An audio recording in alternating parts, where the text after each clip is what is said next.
Hi, this is Kerby Anderson. Each day we take on the tough issues and provide a biblical perspective to them. The topics we cover are wide-ranging: apologetics, theology, prophecy, creation and evolution, intelligent design, marriage, family, child-rearing, the millennial generation, trends in society, politics, economics, business, religious liberty, the Constitution, public policy, foreign policy, military policy, tensions in the Middle East, abortion, homosexuality, pornography, sexual ethics, media, technology, history, and America's godly heritage. We talk about anything that affects your faith, your family, or your freedom. So don't go anywhere, because Point of View starts right now.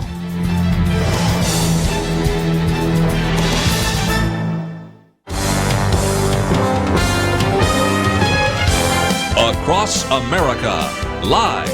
This is Point of View.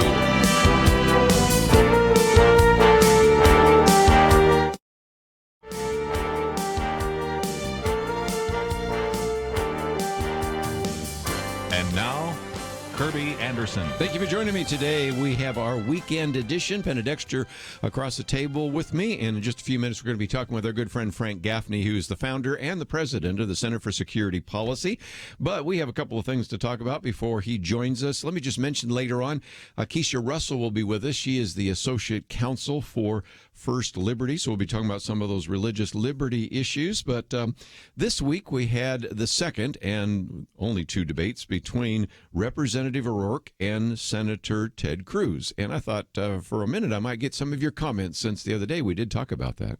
Well, first of all, the first and second debate, going in, it was sort of different, because the first debate, Ted Cruz actually had to make up from being, unexpectedly close race. Yes. And now he seems to be pulling away, and, I think the election is getting closer and people are getting a little bit more realistic about who Beto O'Rourke really is. I mean, some of the things that perhaps even people that put signs in their yard were surprised about is that he has promised to impeach the president. Yes, just said that the other day. Yeah, and also the Supreme Court nominees. Of course, the whole Kavanaugh fight, it's brought up the issue of impeachment of a Supreme Court nominee, which pretty unlikely. Mm-hmm. Then he wants abortion on demand at taxpayer expense. And he's also talking about socialized medicine, Medicare for all, even if it means raiding Medicare, basically, abandoning fossil fuels. I mean, some really radical positions that we're seeing from him. So, I just think that as we get closer now, we can tend to look at the positions of the guys rather than perhaps the personality, the good looks, or whatever. Well, and again, you've been talking about, and we usually talk about just the substance, but it's worth mentioning the style, and that is, up until this second debate, you sort of had the cool factor, and that is, you had an individual that was kind of cool, but this time it's almost like the people counseling him suggested he needed to be more aggressive. And it reminded me, remember when Marco Rubio tried to do an impersonation of Donald Trump and it didn't come off? That's sort of how I felt this second debate came off. What are your thoughts? Yeah, I think so. And, it's sort of an inexperienced candidate in a sense, and has had, when you have that tremendous success, and a lot of it, I think the way he was perceived was because of the ways that outside forces have caused him to be perceived. So now when we're really seeing the man, and, people are just starting to wonder about I think the cost of some of these ideas is overwhelming. And when you start to get down to a real election, especially in a state where we're pretty practical, like Texas. And let me just mention real quickly that while we're talking about this, so whether you're in the state of Texas, and most of our listeners this hour are, or in Minnesota, we'll talk about that in just a minute, or a variety of other places where people might be listening online, we have on our website here, on pointofview.net, midterm election resources, and Penna actually started talking about those last Friday when I was out, and so they put some up. Let me just mention, I said this, and I'll say it time and time again, come back to it again and again. We add more material all the time. So if you, for example, click on the state of Texas, then up pops all sorts of great information. Let's look at the senatorial candidates. It has Beto O'Rourke and Ted Cruz. And so then you can click on that. It tells you a little bit more about their seat, maybe if they're already serving in Congress, where they're serving, or if they're in the state legislature, where they're serving. It has their website address, their email address, their Facebook address, their Twitter handle, and all of that. But then it also gives you a chance to see how those candidates are rated. And one of the things that I always encourage Penna people to do is type in your zip code, and as soon as you do that, up will pop all these ratings. Now, you'll see that when you rate these individuals, that Beto O'Rourke is listed as liberal, Ted Cruz is listed as very conservative. You might say, okay, well, how did they come up with that? Well, then you click further, and you can actually see how a panel looking at various votes or other public positions actually have rated them. So you can go very, very deep into that and find out a little bit more on how they stand on particular issues. And then if you say, okay, now I have all the information I want about those particular candidates, you can go to a thing that says find your polling place. Click on that. And again, if you know what your zip code is, it will put that there. One-stop shopping. And then it even tells you as you go to the polling place what kind of voter ID you might need. In some states, you don't need very much. In the state of Texas, you need at least something that looks like a photo ID. How far deep down the ballot does it go? I wish it went a lot further, but so it doesn't go all the way down to like dog cancer, as I often jokingly say. But Judges? it gives you some of those, especially if they're more statewide. But by the time you get to your local judges, your district attorney, you can look for some other resources, hopefully, to find those. But we've given you quite a bit. It's quite a bit. We keep adding every day that we get some more information. And we also, in many cases, will also have links to, for example, American Family Association, Family Research Council, just whatever that particular group, American Family Association and others, Concerned Women for America, Eagle Forum. You go down the list of all the various voter guides. And then, of course, you have in a number of states these pro-family groups that are tied into, in many cases, focus on the family, and you can get their voter guides. So we've tried to give you as much information and tried to tell you where to go to vote. Well, I think there's nothing like the voter guide often is their answers to questions that have been asked them. And then there's also something called a vote scorecard that can be provided by certain organizations. And, that's where the rubber really meets the road because you see how they've voted. And that's where this kind of information is, it's like, okay, do you believe the media hype? Do you believe the Soros or left-wing organization money that's been going into campaigns that comes outside of states? For instance, in the O'Rourke campaign, so much money has been raised, and yet it's turning out that it's possible that that money is actually wasted. And if Ted Cruz pulls away, that money could have been spent on a race where the Democrats really had a chance. So in a sense, there's been some mistakes made, but there, it's like a real chance they took on this guy. Matter of fact, one of the questions they ask is, would you send some money, Representative O'Rourke, to some other candidate? And he said, nope. Nope. And so if that money sits in a bank account, a lot of people wonder. And if you wonder how much money is being spent, this comes from our friend Marjorie Dannenfelser. She has estimated that if you add up Planned Parenthood, Emily's List, and NARAL, they will have spent $70 million on the midterm elections in an attempt to try to flip the House so that they have a less pro-life and a more pro-choice kind of House. So there's some money out there that is being spent. And, of course, what was it, $38 million that came into Beto O'Rourke's particular campaign fund. So lots of things happening here. And that's one other issue. On a few of these cases, when you go doing the candidates, I've looked at some of those. Sometimes they don't fill out the survey. They say, well, I'm not going to fill it out because you already are going to disagree with me. So you say, well, I don't really know too much. What they also have done is talk about the groups that have endorsed them. And so you can learn, that tells you a lot of it. So if you see American Family Associations that endorse them, or Eagle Forum or Concerned Women for America, and on the other hand, you see they're endorsed by Planned Parenthood and NARAL, you got a pretty good idea where they stand on some of those issues. And so that's helpful, too, especially by the time you get to the judges, because it is more difficult. They don't have a voting record, and many of them refuse to answer some of those surveys. But you can still get a little bit of an idea just where they get their money from. Let's take a break. We got a lot more to cover, and we will do so right after this.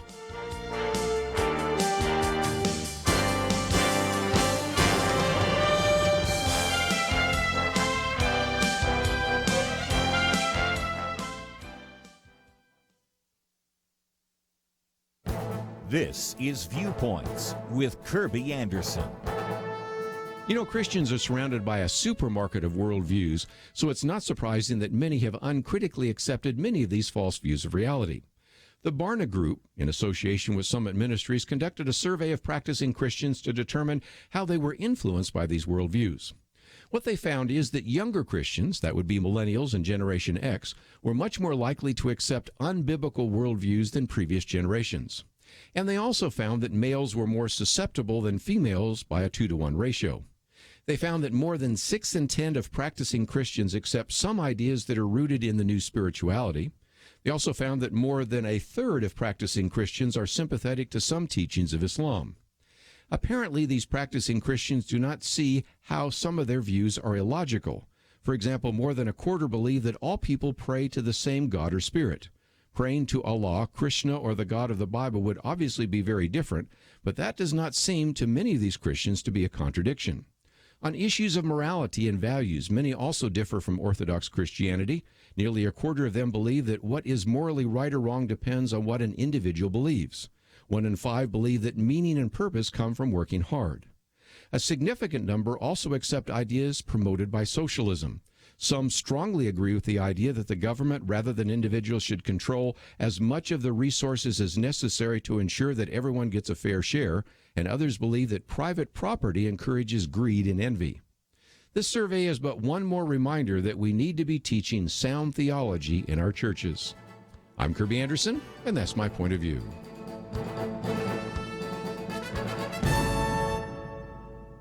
Take Kerby and the Point of View team with you on the go with the Point of View app. Search for Point of View Radio at the Apple or Google Play stores.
You're listening to Point of View, your listener-supported source for truth. Weekend edition, Penna, Dexter sitting across from me.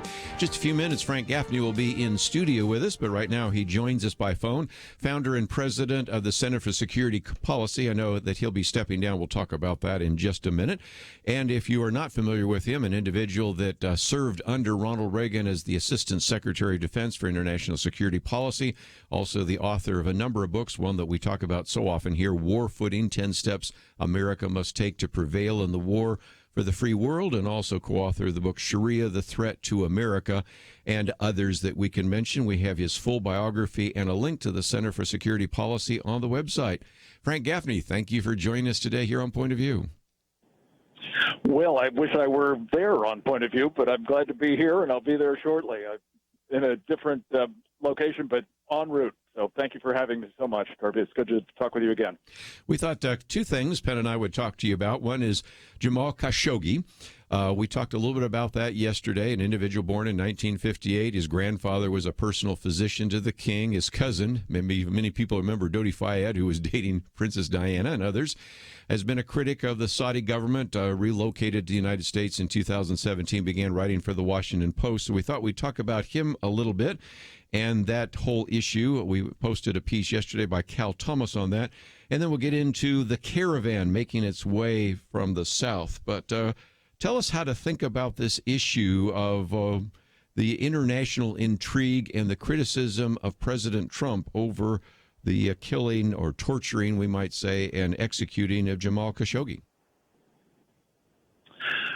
Well, it's a sordid affair, to be sure, and there's no defending anybody in any way responsible for it. The way I think about it, though, Kerby, is this is well, kind of a mafia war between two competing mafia dons, if you will.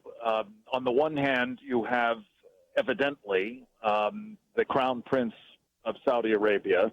And I say evidently because there are a lot of people who are accusing him of being such a controlling figure in the new government in which he is effectively the ruler. There's a king, of course, but he's pretty decrepit.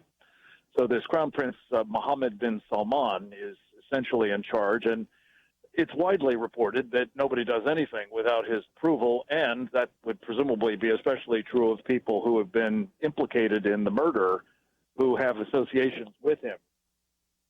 The other piece of this is that there is a figure by the name of Turki al-Faisal, also a prince in the Saudi royal family. And this prince is former head of intelligence in Saudi Arabia, for whom this fellow Jamal Khashoggi worked in his capacity as an intelligence officer in the Saudi intelligence service. Can you hear me? Yeah, we can still hear you. Okay, just checking. The point being that the outgoing government in which Turki al-Faisal and his fellow Jamal Khashoggi worked is not entirely happy with the current government of Saudi Arabia, and there's reason to believe that what they have been doing is plotting against it. Certainly that's the perception, I take it, of Crown Prince Mohammed bin Salman. So what I would reckon happened here is that you had a mafia-style hit on this fellow who happened to be, as kind of his cover, working as a journalist, running, I think it's accurate to say, influence operations through this, Washington Post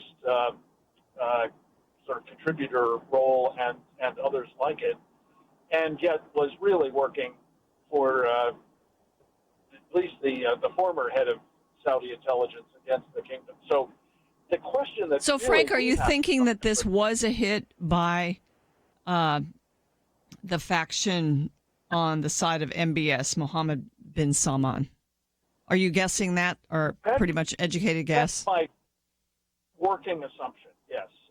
And whether he was directly complicit in ordering it, or whether he may have said, bring this guy back here. I want him out of circulation.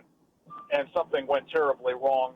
I don't know, and I'm not sure whether we will ever know. But the point is that I think these are unsavory sorts of people doing unsavory things to each other. And that can be a messy business, and this certainly is. But if I could just say, the thing that I think should be uppermost in our mind, and that was your question, Kerby, what do we make of this, and what does it mean for all of us? That while the Crown Prince would appear in this instance to have been pretty much like the, Wahhabis of old, he has been making some strides, I think it's fair to say, in trying to change the direction of his country in ways that are very much consistent with our interests. Notably, I think he has gone after the Muslim Brotherhood, which, Kerby, as you know, I've written a lot about. You mentioned a couple of our books, an organization that is promoting Sharia supremacism, the toxic totalitarian ideology that is pretty much against everything we stand for. And he's also been opposed to Qatar, a country in the Middle East that has been bankrolling the Muslim Brotherhood and promoting its activities. He's also been taking a very hard line towards Iran, of course. The Saudis have long recognized them as their mortal enemies, the Iranians. And not least, he's also changed rather dramatically the Saudi attitude towards and willingness actually to cooperate with their sort of regime, namely Israel.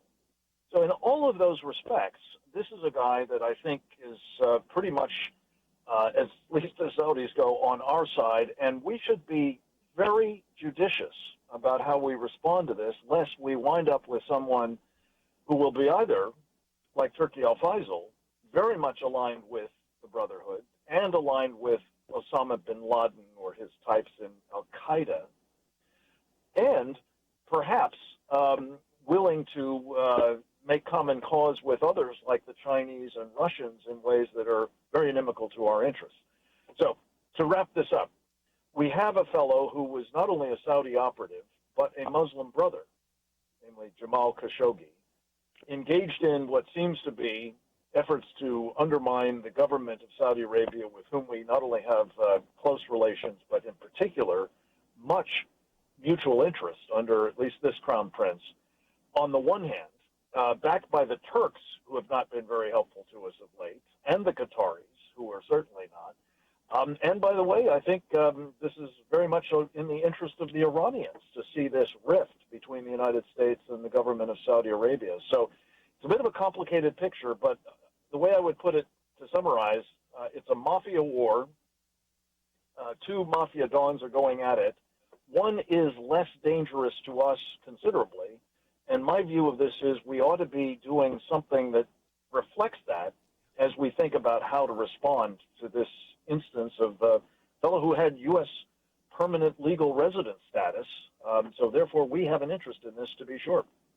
Let's take a break, and we'll give Frank an opportunity to get off the phone, get on to the elevator, and join us in studio. But, Penna, this is, again, a good illustration of that. When we talk about Saudi Arabia, one of the things we mentioned the other day, world's largest oil exporter and third largest defense budget and those kinds of things. And in some respects, the only real friend we have in the Middle East is Israel. But if you had friend in air quotes, Saudi Arabia is one of those. So we have to be careful. At the same time, this has, I think, been used to bash Donald Trump, don't you think? It has. And this ambivalence is sort of playing out because, for instance, our Treasury Secretary, Stephen Mnuchin, called off his plans to go to a conference in Saudi Arabia. And he was still going to go and do some other meetings, but now it's back on again. Apparently, the reports are showing from the Washington Post that he is going to the conference. So we are deciding what to do in the lack of knowledge of exactly what happened, which, as Frank Gaffney said, we may never know. Yes. And again, I can hold this one up here. This is Max Boot, who's been on the program with us, not in recent times. Trump has given every despot on the planet a license to kill. So anybody that's a never-Trumper just says, well, there's a good example. You know, Trump said that the journalists are the enemy of the people, so this justified all of this. And it's like, no, but, you know, again, if you're looking for ways to criticize the president, this whole issue of Jamal Khashoggi has been used in that regard as well. So that's why I wanted to talk about it. But also, we've got a caravan of, 4,000 people heading to the southern border. So we also want to talk about that with Penna, Dexter, and Frank Gaffney. And we will do so right after this.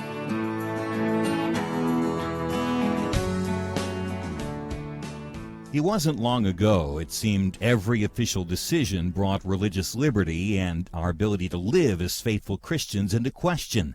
Some of us wondered how long it would be before we were literally forced to choose between obeying God or men. That pressure seems to have subsided just a bit, and now is the time not to take a breath, but to work as hard as we can for the future of our nation. Thanks to you, Point of View is doing just that. And our special thanks to those who have become members of Truth Team 360. In football, 22 guys battle it out on the field while 40 or 60,000 watch in the stands, and perhaps hundreds of thousands more watch on television. We need a special few to get out of the seats and into the game. Join today by calling 1-800-347-5151 and ask to join the Truth Team, or visit us online at pointofview.net/team. We really do need you. The nation needs you. 800-347-5151 and pointofview.net/team. Point of View will continue after this.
You are listening to Point of View.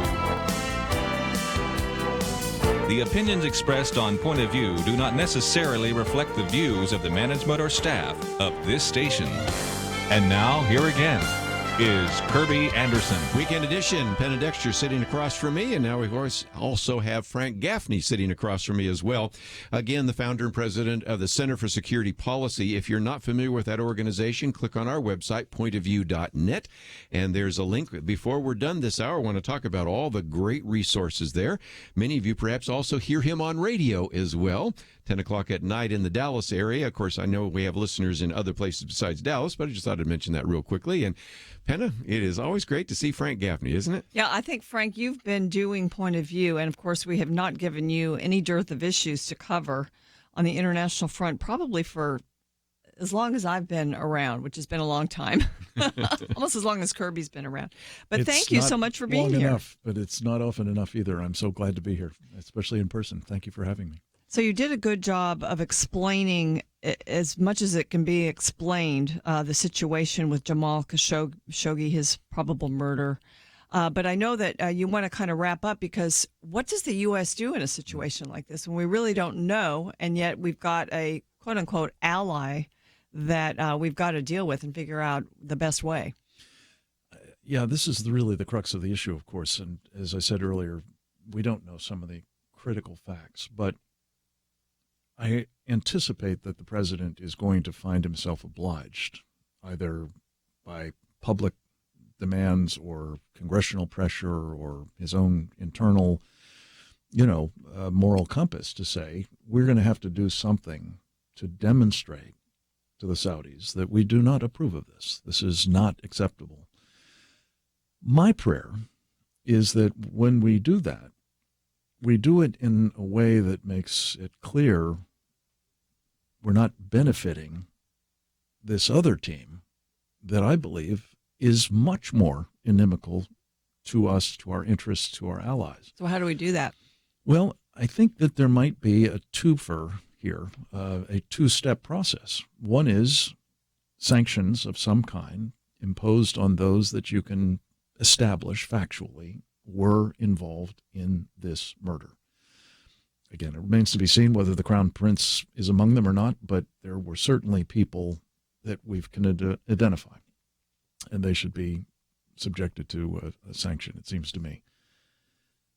The other thing, though, is this is an opportunity to designate the Muslim Brotherhood as the terrorist organization it is, which would, I think, make it clear we don't want them benefiting from any rift or fractures or difficulties with the Saudis. We don't want the Turks, nominally our ally, who are now enabling the Muslim Brotherhood, including in their aggressive efforts inside our own country, which, as we've talked about many times before, we know from a document that was introduced into evidence in the largest terrorism financing trial in U.S. history right here in Dallas, that the mission of the Muslim Brotherhood in our country is, quote, destroying Western civilization from within, yes, unquote.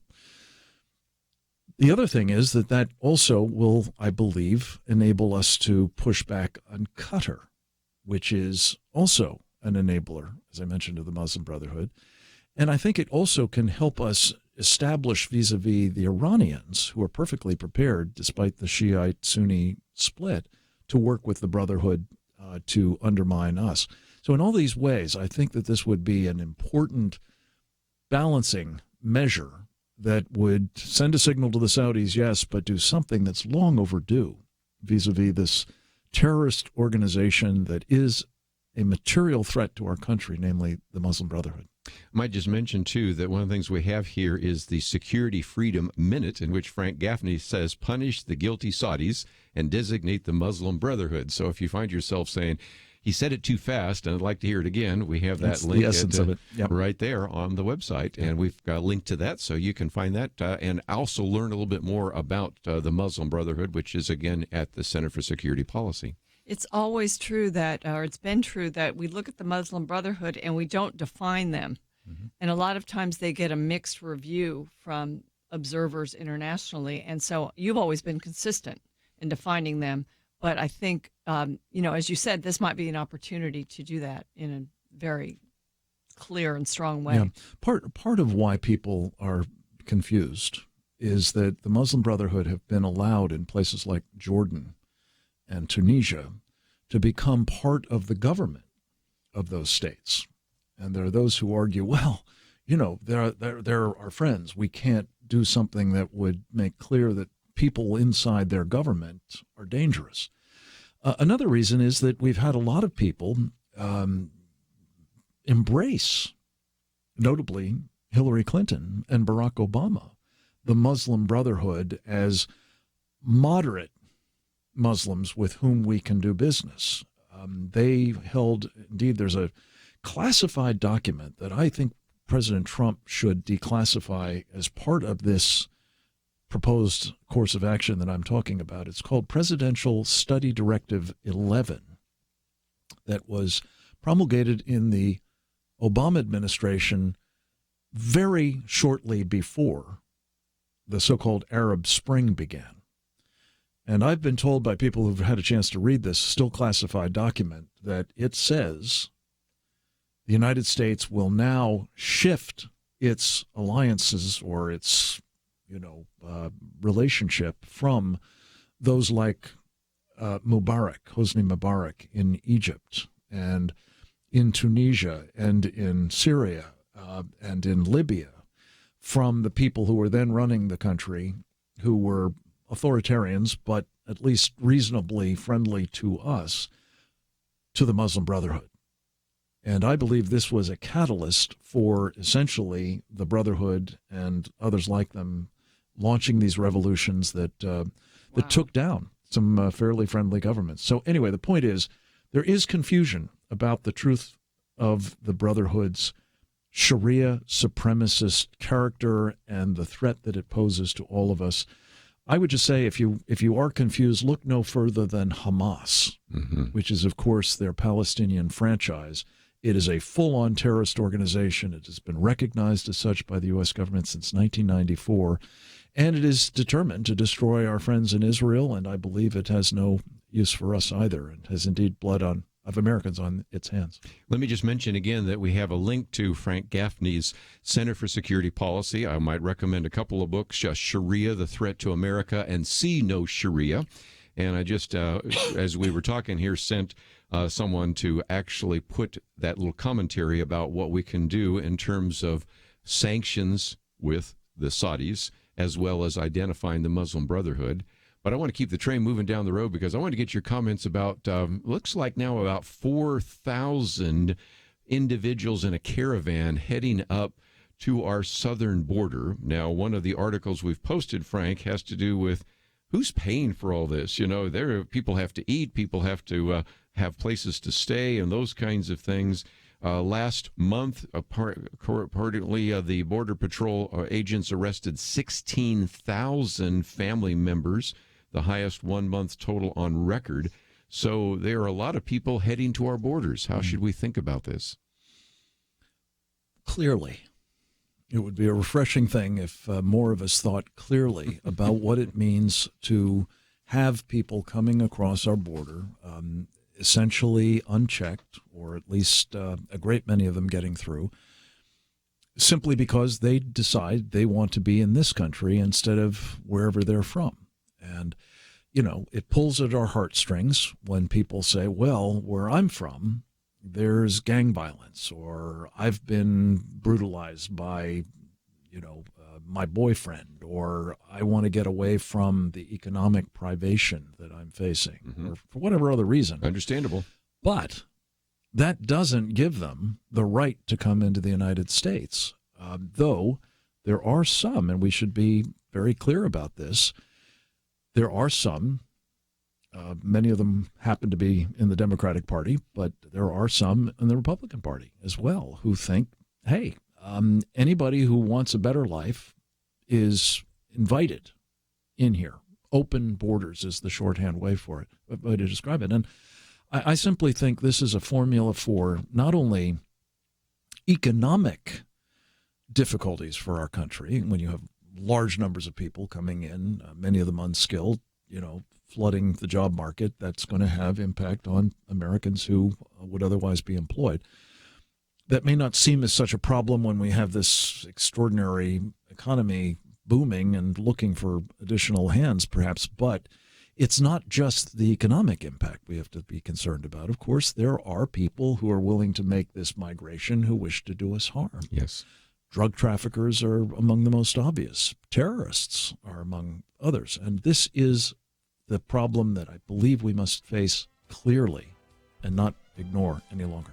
We'll take a break, and we have a lot more to cover. Penna, Dexter, Frank Gaffney in studio. We'll be back right after this.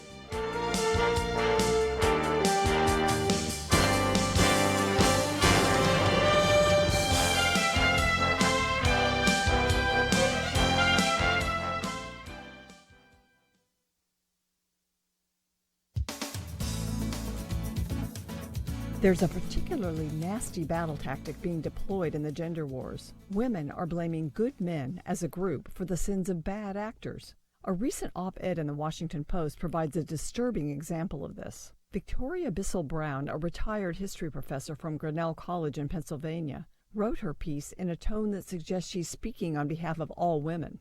The title is, "Thanks for not raping us, all you good men, but it's not enough." She describes an episode the previous evening when she yelled, even screamed at her husband for 30 minutes after he made what she called a small, thoughtless, dismissive, annoyed, patronizing comment. She piled blame upon him for what she describes as the torrent of memories every woman has, not only of sexual abuse, but of being dismissed, disdained, and mistrusted, of being mocked and laughed at, as Christine Blasey Ford believes she was. On top of that, Professor Bissell Brown announced, "I hate all men and wish all men were dead." Her husband sat there and listened. "He's a good man," she writes, "but that he listens is not good enough." She writes of her rage that has risen because, quote, "in the centuries of feminist movements that have washed up and away, good men have not once organized their own mass movement to change themselves and their sons, or to attack the male culture." Yes, they have, writes commentator Ben Shapiro. Western civilization, religious education, law enforcement, and marriage are institutions that restrict men and protect women. The left seeks to tear down these institutions. It is succeeding in destroying them. We are losing the Christian consensus that once helped us recognize and deal with one another's sin nature. Tribal identity groups blame one another for real and perceived injustices. Things are really bad when feminist identity politics seeps into what would otherwise be a good marriage. For Point of View, I'm Penna Dexter.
Now, back to Point of View, your listener-supported source for truth. Back once again, it is our weekend edition. If you find yourself wanting to find some more information, we have information about Frank Gaffney, Penna Dexter's commentary, which some of you might have heard online. We'll get to that a little bit later in the program. And, of course, we still have Frank Gaffney in studio with us. Keisha Russell will be with us shortly. But, Penna Dexter, I think we have at least another question or two for Frank Gaffney before he has to head off to his next engagement. Frank, last week I had a couple of folks in during this first hour of Point of View, and they surprised me because I was asking what are the key issues for the next legislative session here in Texas, and both of them mentioned the grid, the electric grid, which I knew that we need to shore it up, but I know that Texas has its own. Mm-hmm. So, but I didn't know that it was that much of a security issue, and you guys are actually working on it, aren't you? Very hard, and have been for some time. And one of the things that's just profoundly exciting to me about being here in Texas is that I've had a chance to work with some extraordinary people who get how serious a problem this is. I mentioned in that regard Senator Bob Hall from sort of the general Dallas region. You had Matt Shaheen on last week, and my good friend Tracy Bradford with Eagle Forum. But let me just calibrate this for people, because when you hear what's on the line, the fact that this isn't the most important thing, not just here in Texas and not just in the state legislature, but for everybody in Texas and beyond, I think you'll be kind of puzzled, to say the least. What we're concerned about is that our 21st century society, our nation, as well as our individual lives, depend critically upon something that we have come to take so much for granted that it's kind of like oxygen. Yeah. You know, you don't even think about the possibility that you may not be able to breathe. And most of us don't think about the fact that you may not see anything happen when you walk into a room and flip that light switch, or go to your refrigerator, or, use any other device in your life that requires electricity. But as soon as it doesn't work, it's a catastrophe. Yeah. It is a inconvenience for the feels short like term. a catastrophe. It feels like a catastrophe, and in very short order, it becomes an actual catastrophe. Think about this. You can't live very long without access to water, clean water. Well, if there's no power, you will not have that access in very short order. Similarly, food. Most of us don't stockpile much, and neither do the stores. Similarly, your dependence upon transportation, your dependence upon communications, your access to an ATM or your bank or your finances more generally. All of these things will not be available to you unless there is electricity.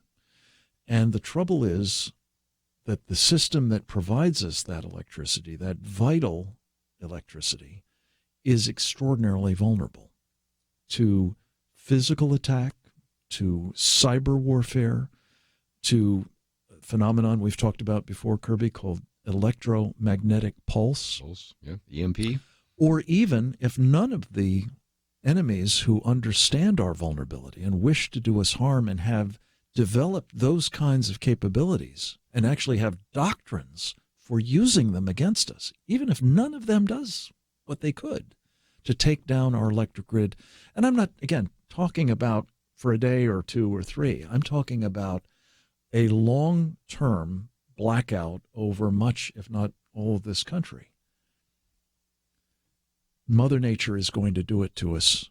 Solar flares, all sorts of things. These geomagnetic disturbances, as they're called, or solar flares. Yeah. So for all these reasons, the stakes couldn't be more high. And the priority that Bob Hall, I hope Matt Shaheen, certainly Tracy Bradford, and we and others here in Texas are placing on making the grid not just reliable, which it is, thank goodness, but also resilient. That should be job one for the next legislative session for the governor of this state. And we're hoping to help them actually get to a point where they're beginning to create test beds for hardening, as they call it, hardening the grid. This was something that Randy Weber, Congressman Weber, and 12 of his colleagues, bipartisan, by the way, all urged Governor Abbott to do in a letter that they sent him last month. We're overdue on fixing this problem. You could do it here in Texas, where you've got your own grid. Would we be and it sort would be of the a model? precursor to doing it for the country. Absolutely. Yeah, Okay. for sure. Absolutely. And we've had William Fortune on here. He co-authored with Newt Gingrich a book called 1 Second After, and that's a novel, but it scares you by the time you're into the second chapter of what this could be like. Right. You have great material there at the Center for Security Policy, and since I only got a few minutes, let's talk about what's available there, because if you want to learn more about the energy grid, you want to learn more about Sharia law, you can even have take a course through you. So talk about what's available when they go to the Center for Security Policy. Sure. The easy way to remember the site is securefreedom.org. We like to think that's what you want, and that's what we do, is secure freedom. You will find there for free every book we've ever published at the Center for Security Policy. And between books and monographs and white papers and the like, there are scores of them. You just go and you can download them for free. There are also a number of videos, including the one you're referring to, Right. I think a course, we call it, Great a 10-part course. course entitled The Muslim Brotherhood in America, and hundreds of other videos that are all informative and present incredibly talented people talking about the sorts of challenges that we're facing and what we can do about them. You can also download our podcasts, if I can plug another radio program, Secure Freedom Radio, we call it. And I think of that as kind of, as I think you do too, intelligence briefings. In our case, we're focusing on the national security piece, broadly defined, the war Like for a the red free pill world. briefing, we might It call it. is a red pill briefing. That's exactly right. I may use that as a matter of fact. But it's an opportunity really for people who, let's face it, we all depend upon critically to understand what's facing our country and what we need our leaders to do about it, namely the American people, who have a chance to vote very shortly for what they want us to do. Penna, aren't you glad we have Frank Gaffney? He just has educated us every time he comes in here. Yeah, you're a national treasure, and I don't think, a lot of times we're so focused on the battles that are within our country, and we take for granted, as you said, we take our grid for granted, we take our national security for granted, and we shouldn't. There's so many issues threatening it, and we appreciate you not only taking an interest in it and informing people about it, but being really available to Point of View to do that. We appreciate that. I couldn't be more happy to be more available. So anytime I can help, I would love to do it. And thank you for your hospitality. I'm sorry I missed the first part of your company, but I'm glad to have caught up with you. Let's promote your radio show, too, because listeners in Dallas on another station, other than this one, can also hear you in the evening. And that is something that is, again, an opportunity for people to be educated on a regular basis. We just posted this transcript of the one here having to do with Saudi Arabia and the Muslim Brotherhood. So that'll give you a link to the minute as well as the hour show. So, again, you've become kind of a radio talk show host, haven't you? Well, we're trying to just get the word out. Yeah. And we love doing it with people like you, and we do it a little bit on our own, too. So thank you for your hospitality. Thanks for swinging by here. We're going to take a break, and then when we come back, Keisha Russell will be with us. We're going to talk about some of these religious liberty issues. And if you haven't been paying attention, a man by the name of Kelvin Cochran, who is the former fire chief in Atlanta, received a $1.2 million settlement. We'll explain what that's all about and why that's a victory for religious liberty, and a whole lot of other issues we'll talk about right after these important messages.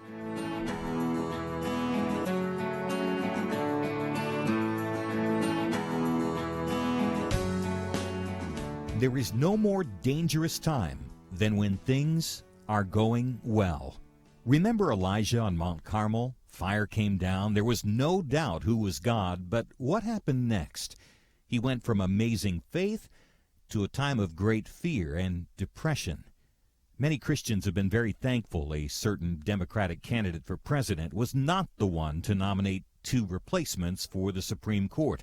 But as with Elijah, times of great victory are also times of great danger. Moments like this are not the time to take it easy. This is not the time to let our guard down. This is a time to double down on our work in the community, to serve and pray and plan and invest in a better future. This is the time to join Point of View's Truth Team 360 to make sure today's promising gains are not lost tomorrow. Show your commitment to our future by visiting pointofview.net/team or call 800-347-5151. Ask to join the Truth Team. Pointofview.net/team and 800-347-5151. Point of View will continue after this.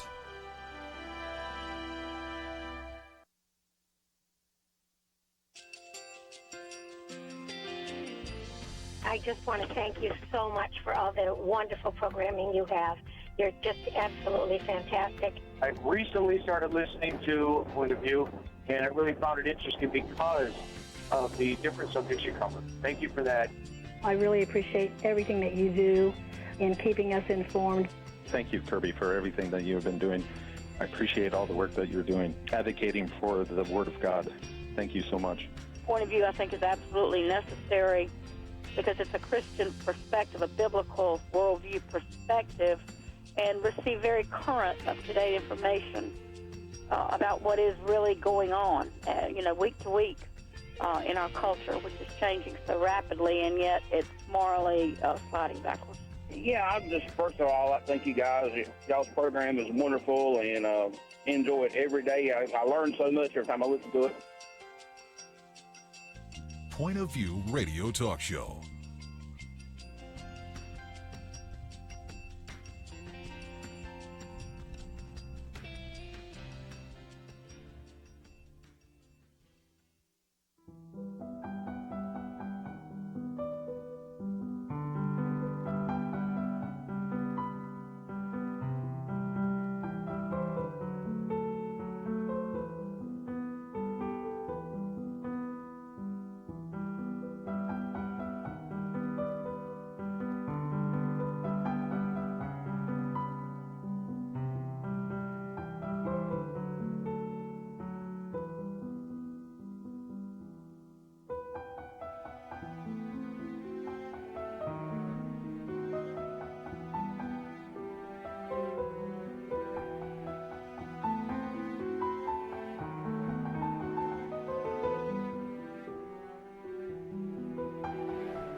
Hi, this is Kerby Anderson. You know, each day we take on the tough issues and provide a biblical perspective to them. The topics we cover are wide-ranging: apologetics, theology, prophecy, creation and evolution, intelligent design, marriage, family, child-rearing, the millennial generation, trends in society, politics, economics, business, religious liberty, the Constitution, public policy, foreign policy, military policy, tensions in the Middle East, abortion, homosexuality, pornography, sexual ethics, media, technology, history, and America's godly heritage. We talk about anything that affects your faith, your family, or your freedom. So don't go anywhere, because Point of View starts right now.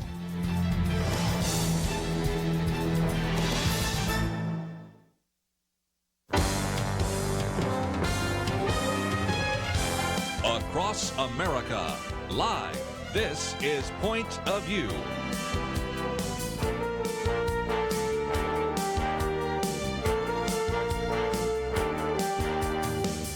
And now, Kerby Anderson. Thank you for joining us. It is our weekend edition, and around the round table we have Penna Dexter, of course, is normally here. And I want to thank you, Penna, for sitting in this chair last Friday. It was fun. And I was out during the week, so appreciate all of you that actually sat in for me.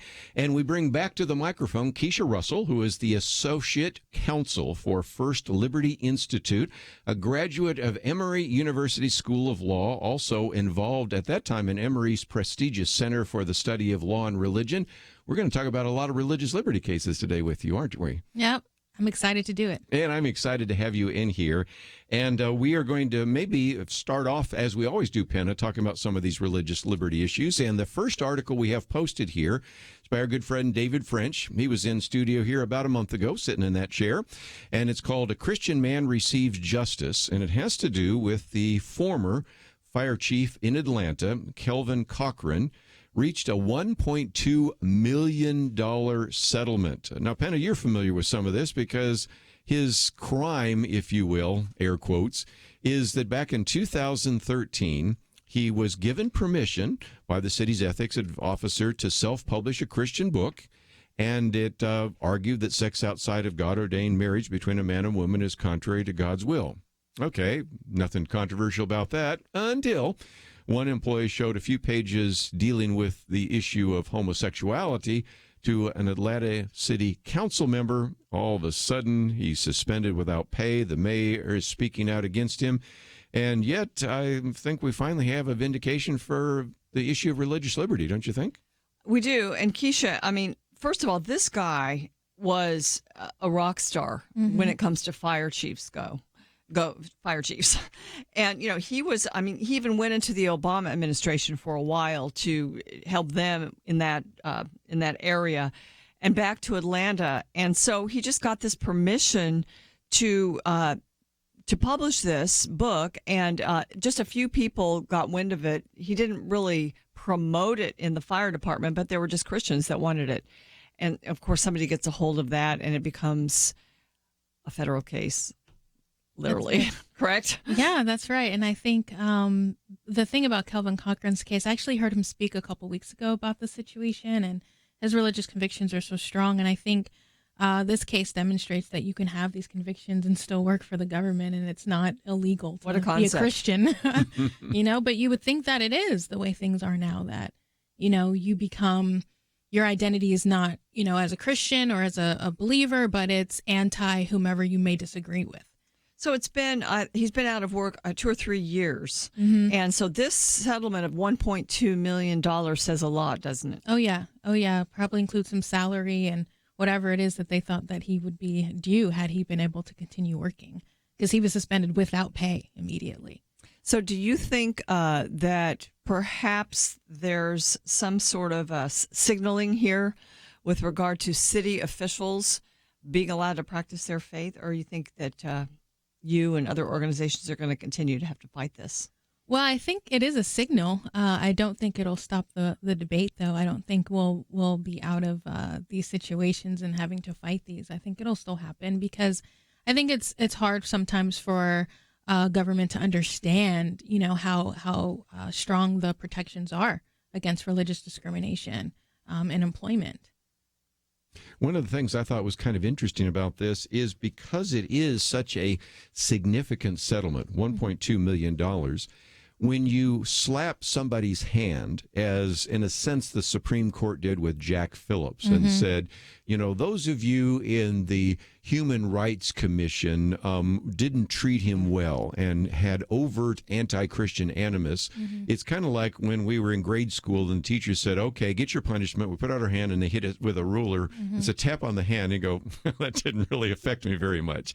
And guess what? Jack Phillips back in court again, because once again, we have another case, and you have some other cases like Baronel Stutzman where they remanded it back, but we know what's going to happen here. I think $1.2 million might get the attention of at least a few city bureaucrats who would say, you know, if we do to this particular public health official, because I want to talk about Eric Walsh, which is one of the First Liberty cases, why are all these coming out of Atlanta? Well, we'll talk about that in a minute. But anyway, just that $1.2 million, that doesn't just send a signal. It just simply says, you know, you're going to not only lose, but you're going to have to pay a pretty heavy price. Which no government wants to do. Right. Ever. Even if they're using our tax dollars to pay that off, That's which is the sad reality. So I think this is more significant that they were trying to say in this particular case, you did not treat this man well. This man was a qualified individual. He was, as you said, Penna, a rock star.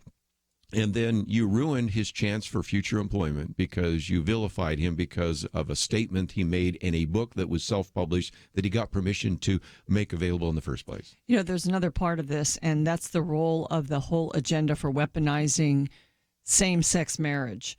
And this started before Obergefell, before the Obergefell decision, but now we have that. And so, you know, and in that decision, of course, was the language that First Liberty basically added into their brief. The Supreme Court included something very along those lines, that religious convictions about marriage would be protected. And in this case, the attack on Eric Cochran, you know, showed that that was not necessarily true. But now we're seeing in the reversal that, yes, those convictions that come from biblical beliefs about marriage should be and are, in this case, protected. So it's a battle.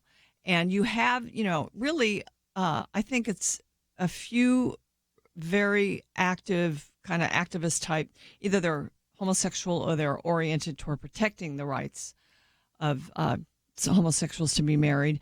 They're out there looking for these types of cases, aren't they?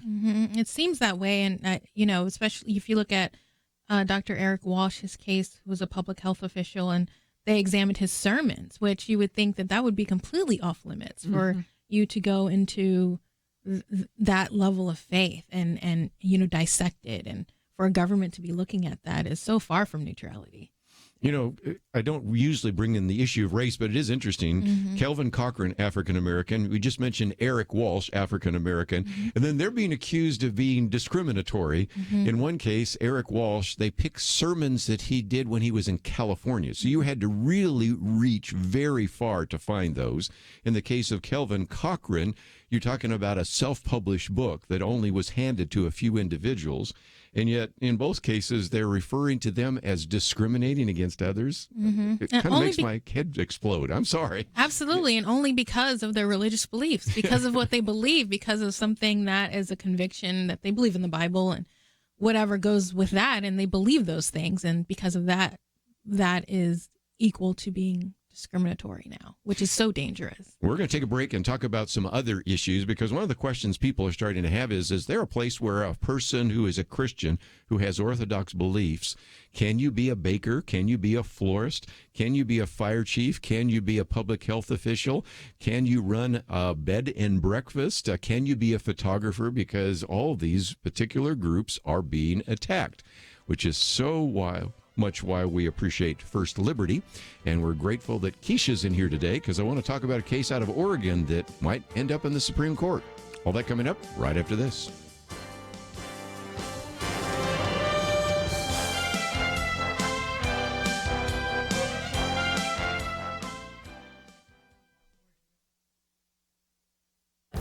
This is Viewpoints with Kerby Anderson. You know, Christians are surrounded by a supermarket of worldviews, so it's not surprising that many have uncritically accepted many of these false views of reality.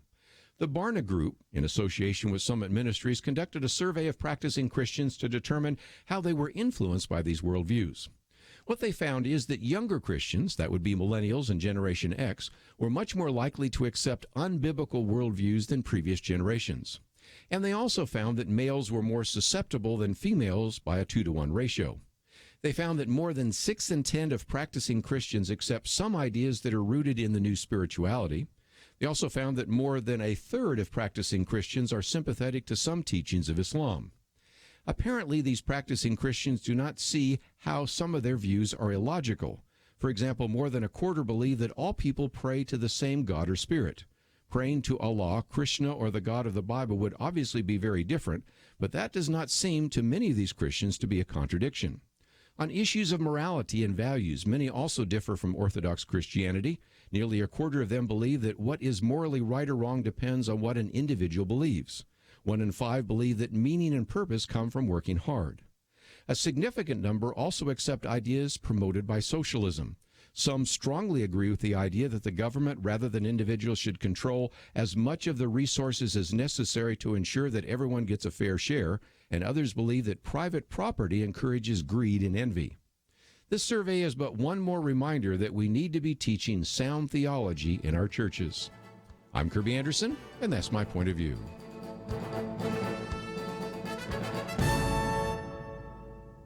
Take Kerby and the Point of View team with you on the go with the Point of View app. Search for Point of View Radio at the Apple or Google Play stores.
You're listening to Point of View, your listener-supported source for truth. Back once again, if you would like to join us at any point, 1-800-351-1212. It is Weekend Edition. Penna, Dexter, Keisha Russell with us as well. We talked about some of the religious liberty cases, but First Liberty has a case that might go to the Supreme Court. Penna?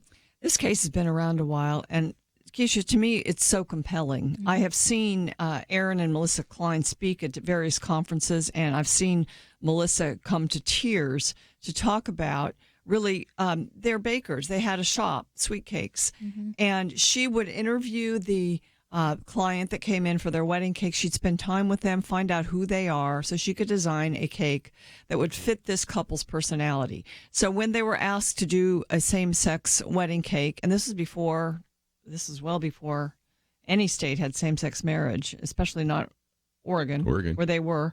And they said no, and they have been attacked, punished, lost their business, and been fined $135,000 for it.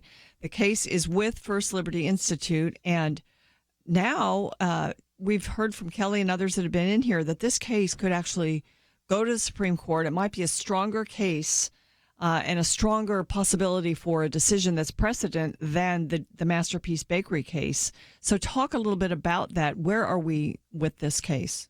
Right, so we're filing the petition to the Supreme Court for them to look at that and hoping that we'll get a stronger ruling on the free exercise portion of this argument as opposed to the speech argument that we saw in the Masterpiece case. So hoping that the court would more directly address that issue.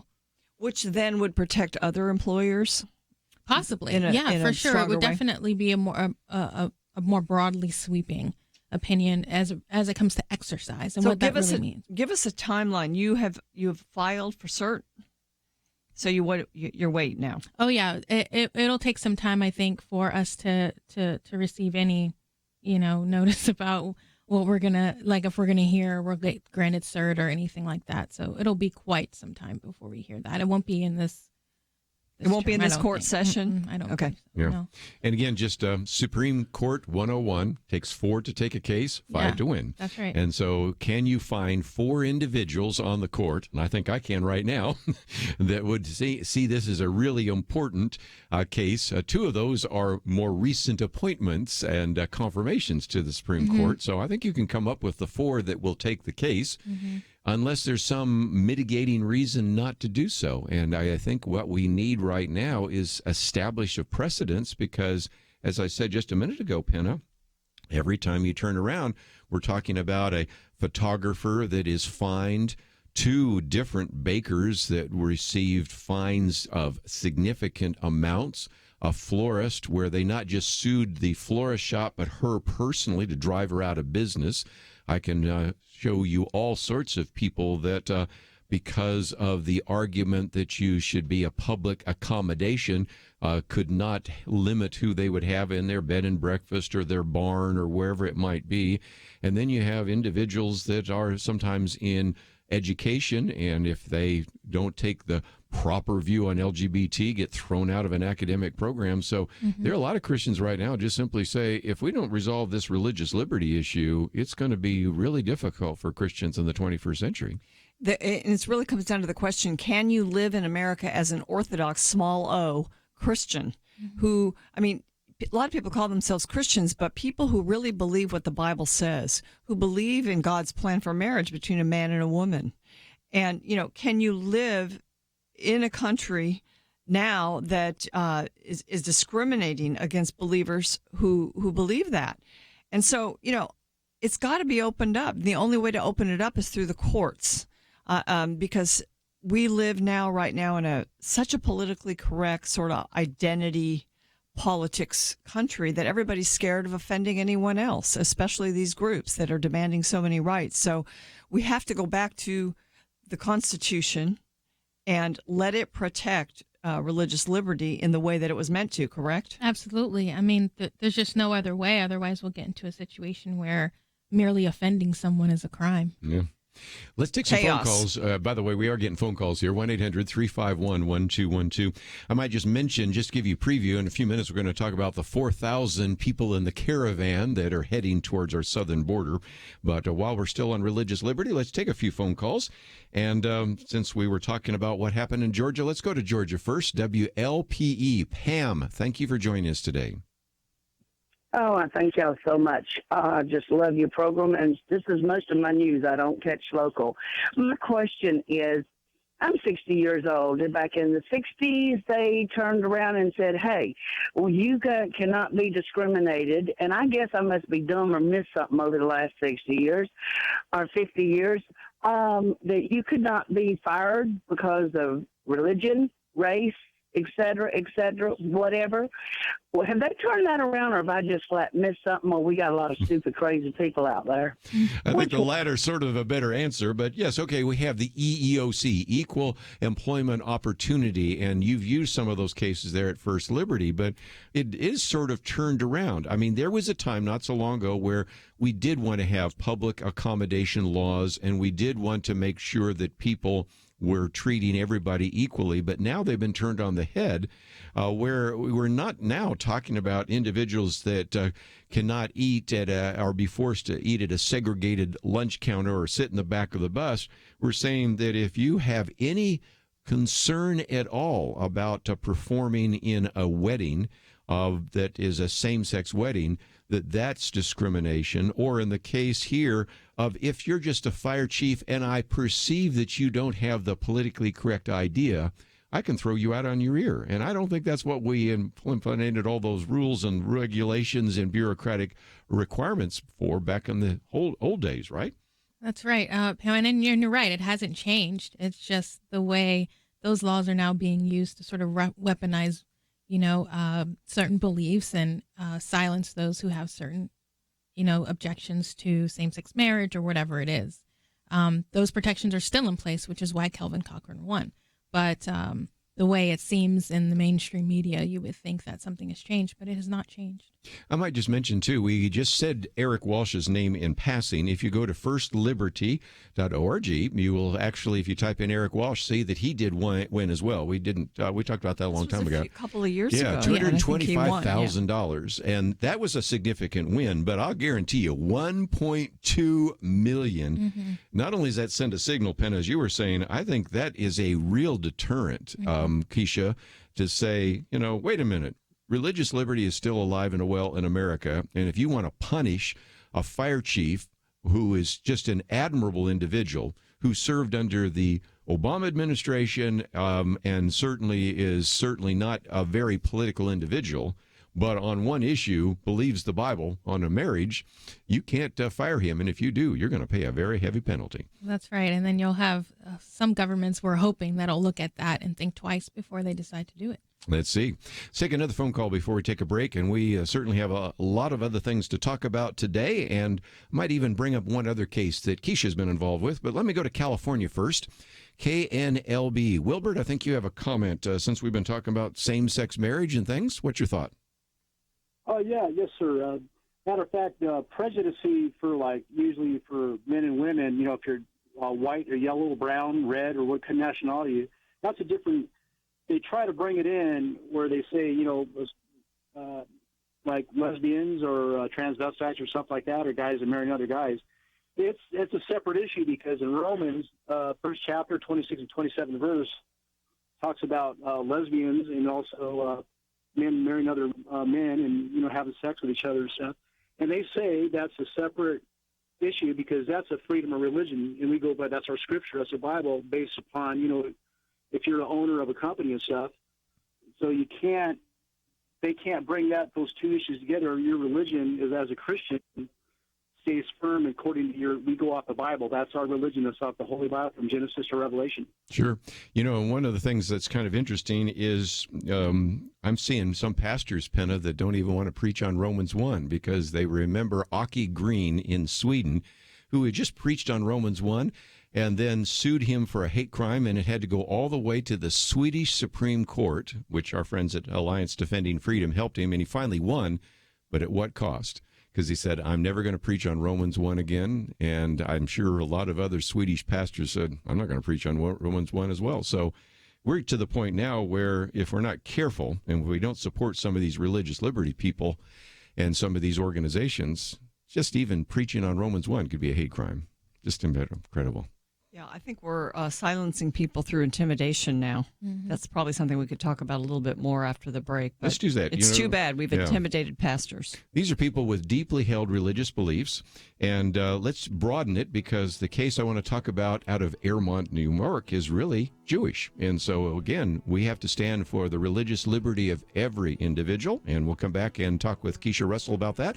Penna Dexter with me. It is our weekend edition. If you'd like to join us, 1-800-351-1212. We'll talk about that caravan next, right after these messages.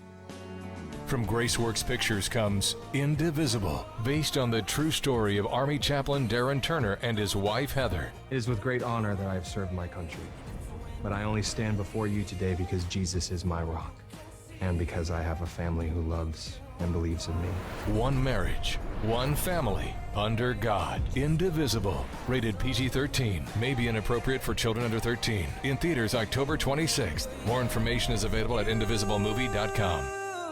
A major problem with socialism is that it allows people to benefit from the hard work of others. It permits the idle and indifferent to live off the efforts of their neighbors. For a society to prosper, everyone who is able has to contribute. And that's the only way Point of View Radio can bring you truth. We are profoundly thankful for you who have joined the Truth Team and make this program possible. If you're not on board, join today. Invest in our future together. Visit pointofview.net/team or call 800-347-5151. Pointofview.net/team and 800-347-5151. Point of View will continue after this.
are listening to Point of View. The opinions expressed on Point of View do not necessarily reflect the views of the management or staff of this station. And now, here again is Kerby Anderson. Weekend edition, Penna, Dexter, Keisha Russell with us today. And let me just mention, we have a link to firstliberty.org. And Penna, that's something that I would highly recommend people go to. If they say, okay, you went through some of these cases too quickly. You said something about Eric Walsh. Well, I can use the search engine, find that. Or you may be saying, my young student is having some trouble at school because they're saying he can't bring his Bible. Are there any resources about that? Or some people have said, I can't wear my cross because I'm religious in an organization. Can I get some of those resources? Just all of that is available at First Liberty. And if there's a real violation of your First Amendment rights, then you might want to give them a call and see if that's a case they might want to take. Yeah, I would say to just sign up to receive their updates, because that way you can stay informed. It's one of the big issues of our country, the protection of religious liberty. And so to just see what the latest is with First Liberty's cases every week, you can get an email from them. And if something big breaks, they'll also send that out to people on their list. So it's really easy. And it's one of my go-to places. I read that Liberty Watch cover to cover every week because there's so much in there. And again, I would encourage you to give to them. I know you do. We do. I do as well. I'm not asking you to do something I don't. I support and have supported First Liberty for years and years. We'll take some more phone calls in just a minute. So again, if you want to join us, just hold on there, 1-800-351-1212. Let's move to the state of New York. I get each summer get a chance to speak in the state of New York, either at Camp of the Woods or Word of Life. And Word of Life and Camp of the Woods are great bastions of Christianity, but there's a lot of places in New York that tend to be a little less supportive of religious liberty. And there's one case, Keisha, that I know is actually your case out of Airmont, New York. And it has to do, in this case, with a local rabbi. Tell us more. That's right. So Village of Airmont is a story that kind of demonstrates the tension between the government and the Orthodox Jewish community. This community believes that on their Sabbath, which is on a Saturday, they are not to drive and do any other work in that capacity. And so they end up worshiping oftentimes in their neighborhoods, in each other's homes. And so you have maybe 20 or 30 people gathering in the home every day. Now, Village of Airmont requires that they get the permission of the village in order to do this. And if you don't get the permission and you're worshiping in your home with your neighbors, that is a criminal violation, punishable by up to 1 year in jail. And so what we're doing right now is really trying to get to a place where we can get the government to understand how serious the protections are for religious land use and our LUPA, the Federal Land Use Laws, Religious Land Use and Institutionalized Persons Act. And trying also, for me personally, I just feel that criminal violations for worship are just way too far. Yes, I would think so. So you have to be licensed to worship in your home. Sounds a little over the top to me, but it exists in a lot of places, doesn't it? It does. And part of it is, a lot of it comes from, just not really understanding just how strong those convictions are, and that if you tell them they can't worship in that way, then they have to move. Yeah. They have to leave. And I loved one of the press releases that it says, and I'm quoting you, you say, the Village of Airmont has ignored the federal laws protecting religious freedom. 30 years of religious bigotry are enough. Don't you love that line? So she got the point across. And Penna, you've been to Israel, as I have as well. And you know, when you are in Israel, especially there on the Sabbath, you want to get in our elevator, not the Sabbath elevator. Why? Because the Sabbath elevator stops at every floor so that they don't have to, quote, do any work. They can't even push the button. Can't even push the buttons. And so if you understand what it's like to be an Orthodox Jew, you understand they're not going to get in a car and drive to a synagogue. They're going to walk, and they only have a prescribed, sometimes, number of steps they can take to go to a home. So then for the government, and I use that in quotes, of Airmont, New York, to, first of all, violate federal statutes, and second of all, to just come crashing down on the heads of a local Jewish congregation. I appreciate the fact that First Liberty is not just defending the rights of evangelical Christians, but anybody who has had their religious liberty infringed in one way or another. Oh, yeah, absolutely. And it's our pleasure to do it. I think it's a really important issue. I think that, even the Christian church began as, us worshiping each other's homes. And so if you can do this to Jewish synagogues, you can do it to Christians, you can do it to Muslims, you can do it to anybody. And that's why it's an important issue. So it reminds me of another case that we've talked about very recently, and that is the senior citizens home, where just the room space, you couldn't, there's like a sign, no Christian music here. Oh, yeah, Donna Dunbar. Yeah. Florida. So, I mean, these things go across. I mean, that's Christians worshiping and having a Bible study. Mm-hmm. And then I guess the leader moved it into his own little apartment, and even that turned out to be attacked. Yeah. So why are people so, why are authorities so hard on these groups? I mean, what's those of us behind oldsters that? around here, That. we remember when, our parents and we used to have kind of a live and let live. Yeah. You do it that way, that's fine, I'll do it my way. And now this live and let live, okay, maybe you worship differently than I do, but that's fine. I'll defend your right to worship differently or to do things differently. That all seems to have changed. I think the problem now is that we've sort of emphasized, the idea that people have a right not to be offended, which is not a legal right, really. So, and when you combine that with kind of the animosity that has sort of increased towards Christianity, then you have a bad recipe on your hands. And so what happens is you have, even if those government entities or the leaders of these housing, developments don't mind if they're getting constant complaints from people who think that they have the right not to watch you worship, then, they start to relent and feel like, okay, in order to stop these complaints, I have to stop you from worshiping. That's just amazing. Well, again, we can come back to this issue of religious liberty if you'd like. I see we've got a call or two on that, but I did want to put one more issue on the table because I know some of you have been waiting for us to talk about this, and I've really just sort of waited to our weekend edition, and one of the articles we've posted has to do with what I call the migrant caravan.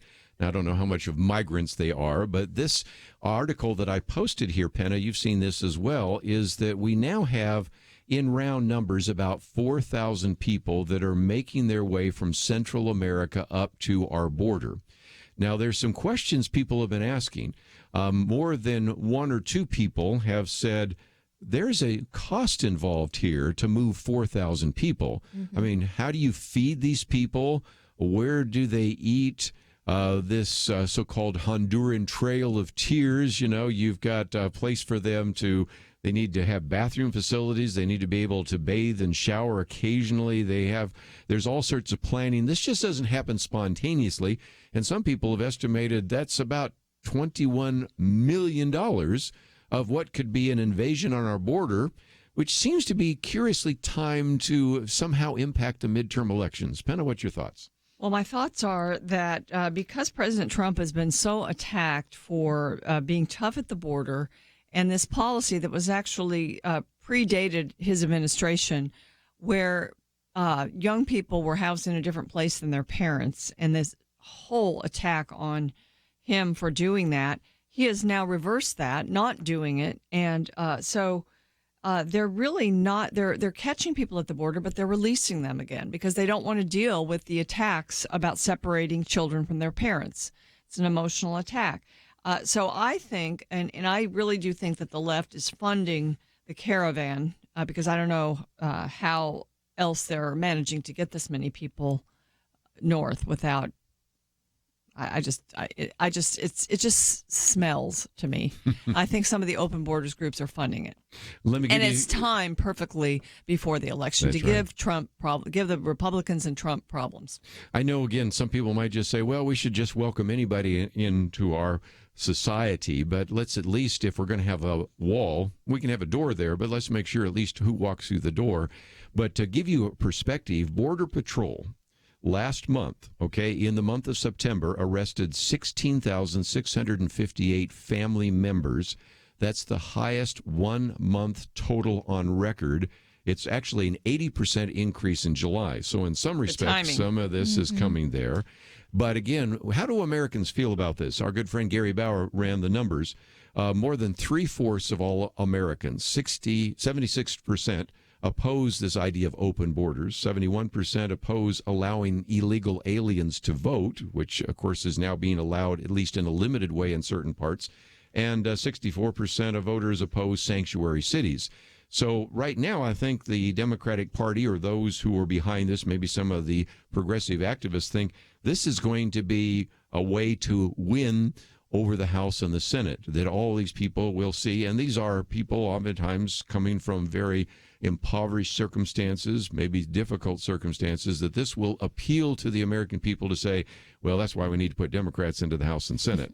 I don't know. I'm thinking it might go the other way. But I'd love to get your thoughts because, some people have wondered, did the Kavanaugh hearings cause both sides to be more energized? I think so.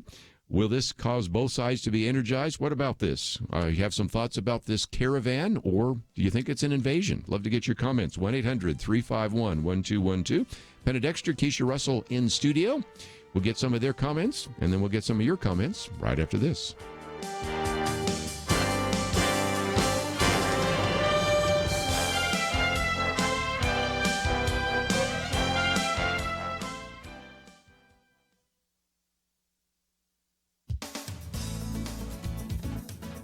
There's a particularly nasty battle tactic being deployed in the gender wars. Women are blaming good men as a group for the sins of bad actors. A recent op-ed in the Washington Post provides a disturbing example of this. Victoria Bissell Brown, a retired history professor from Grinnell College in Pennsylvania, wrote her piece in a tone that suggests she's speaking on behalf of all women. The title is, "Thanks for not raping us, all you good men, but it's not enough." She describes an episode the previous evening when she yelled, even screamed at her husband for 30 minutes after he made what she called a small, thoughtless, dismissive, annoyed, patronizing comment. She piled blame upon him for what she describes as the torrent of memories every woman has, not only of sexual abuse, but of being dismissed, disdained, and mistrusted, of being mocked and laughed at, as Christine Blasey Ford believes she was. On top of that, Professor Bissell Brown announced, "I hate all men and wish all men were dead." Her husband sat there and listened. "He's a good man," she writes, "but that he listens is not good enough." She writes of her rage that has risen because, quote, "in the centuries of feminist movements that have washed up and away, good men have not once organized their own mass movement to change themselves and their sons, or to attack the male culture." Yes, they have, writes commentator Ben Shapiro. Western civilization, religious education, law enforcement, and marriage are institutions that restrict men and protect women. The left seeks to tear down these institutions. It is succeeding in destroying them. We are losing the Christian consensus that once helped us recognize and deal with one another's sin nature. Tribal identity groups blame one another for real and perceived injustices. Things are really bad when feminist identity politics seeps into what would otherwise be a good marriage. For Point of View, I'm Penna Dexter.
Now, back to Point of View, your listener-supported source for truth. Back once again. By the way, you might just mention, those of you listening online have heard Penna Dexter's commentary today on blaming good men.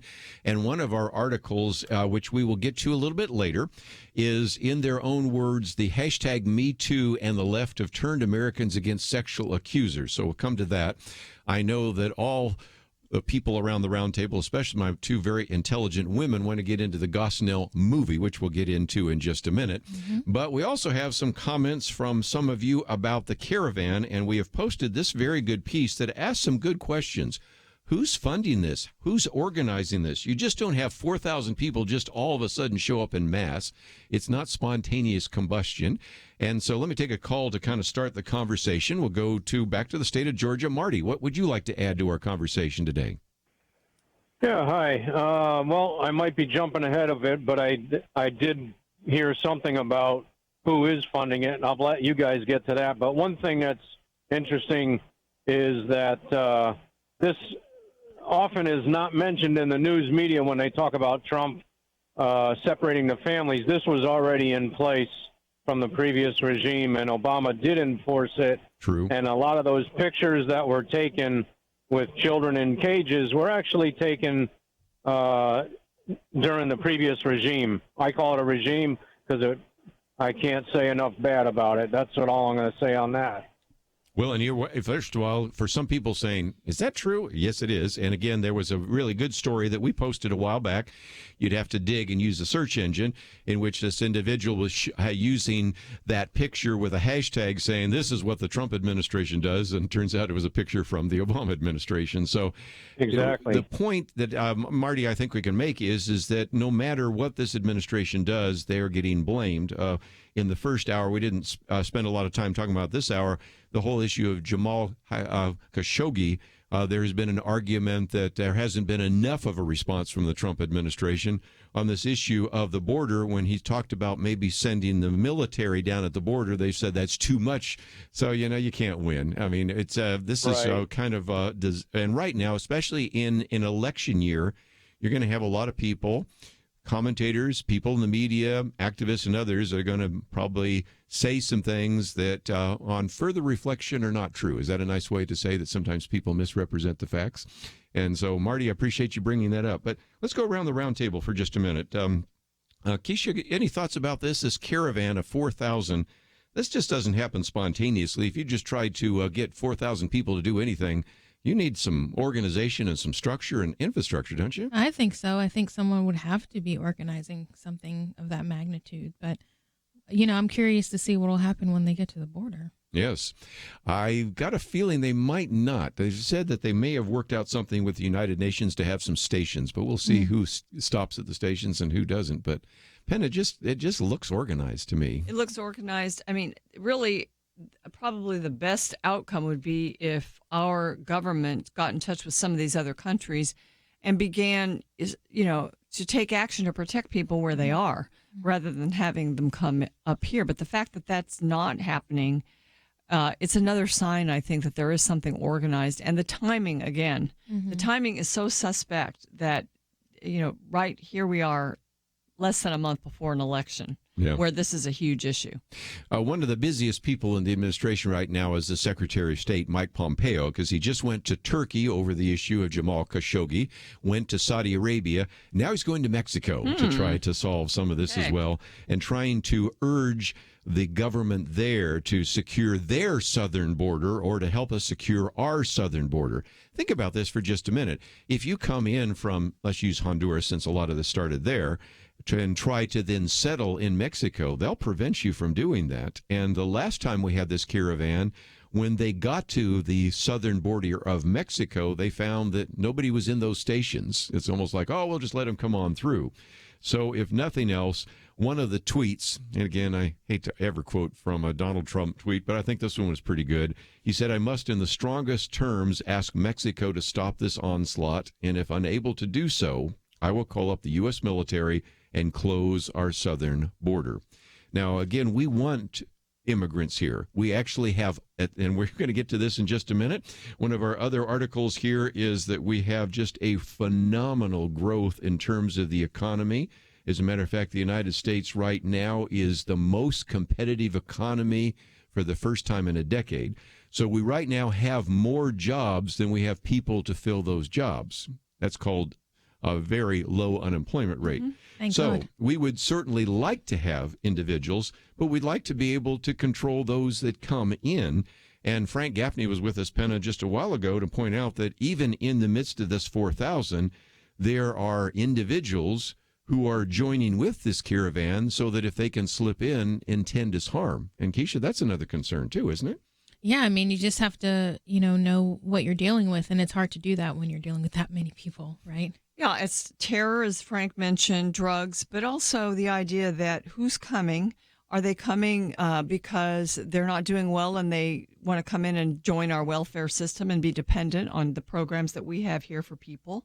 Are they going to be legal? Are they going to come and go through the machinations that you need to become a legal citizen? So we need to be clear about who comes in. And I think another thing that's kind of cropping up from this is the need for a wall. I mean, the promises that have been made about a wall, and every time that seems to be the thing that's sacrificed when we have these bills, these appropriations bills. So maybe finally the wall will actually become a serious policy measure. And we've heard Kevin McCarthy, who's the majority leader in the House, talk about doing that and insisting on the wall, at least getting that going. So that's another, I think, issue that's key right here.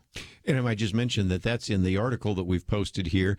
But even the Honduran officials have noted that the caravan members have no visas or other legal papers to enter the United States.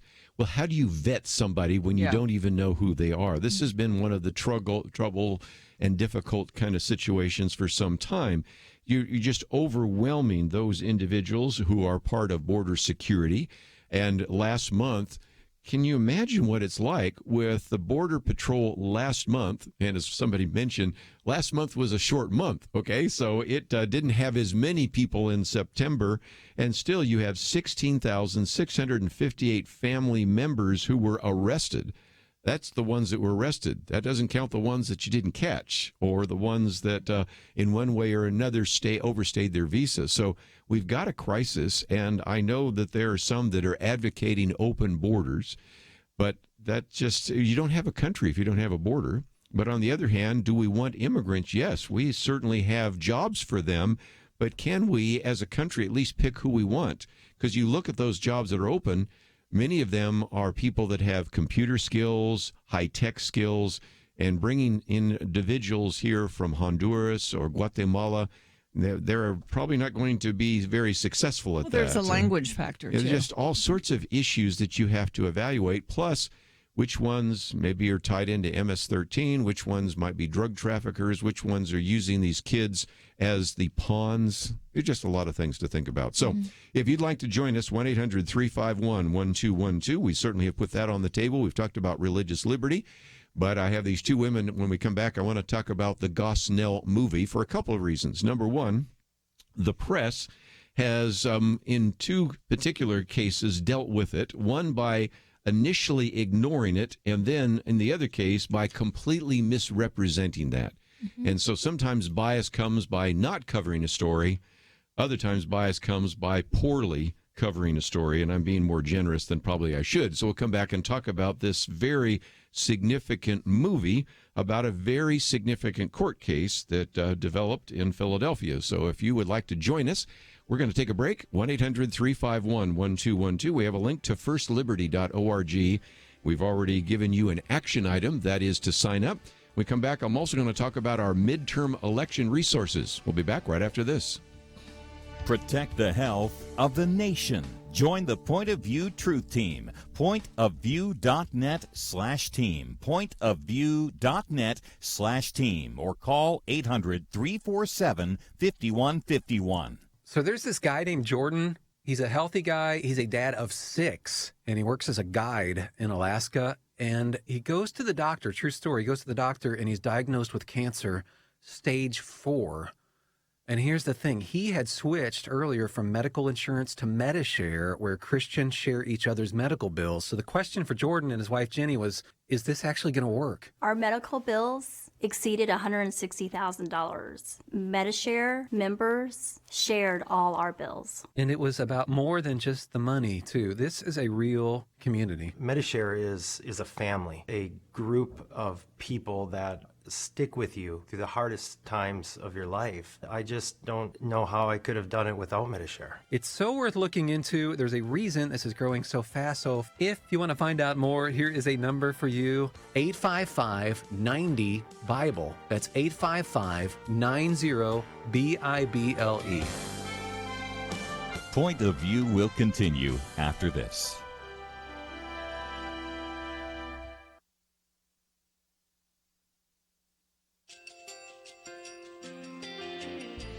I just want to thank you so much for all the wonderful programming you have. You're just absolutely fantastic. I recently started listening to Point of View, and I really found it interesting because of the different subjects you cover. Thank you for that. I really appreciate everything that you do in keeping us informed. Thank you, Kerby, for everything that you have been doing. I appreciate all the work that you're doing, advocating for the Word of God. Thank you so much. Point of View, I think, is absolutely necessary because it's a Christian perspective, a biblical worldview perspective, and receive very current, up-to-date information about what is really going on, week to week in our culture, which is changing so rapidly, and yet it's morally sliding backwards. Yeah, I'm just, first of all, I thank you guys. Y'all's program is wonderful, and enjoy it every day. I learn so much every time I listen to it. Point of View Radio Talk Show.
Hi, this is Kerby Anderson. You know, each day we take on the tough issues and provide a biblical perspective to them. The topics we cover are wide-ranging: apologetics, theology, prophecy, creation and evolution, intelligent design, marriage, family, child-rearing, the millennial generation, trends in society, politics, economics, business, religious liberty, the Constitution, public policy, foreign policy, military policy, tensions in the Middle East, abortion, homosexuality, pornography, sexual ethics, media, technology, history, and America's godly heritage.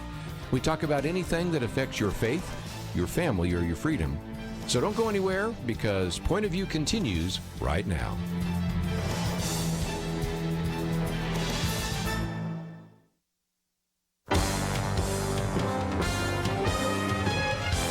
Across America, live. This is Point of View.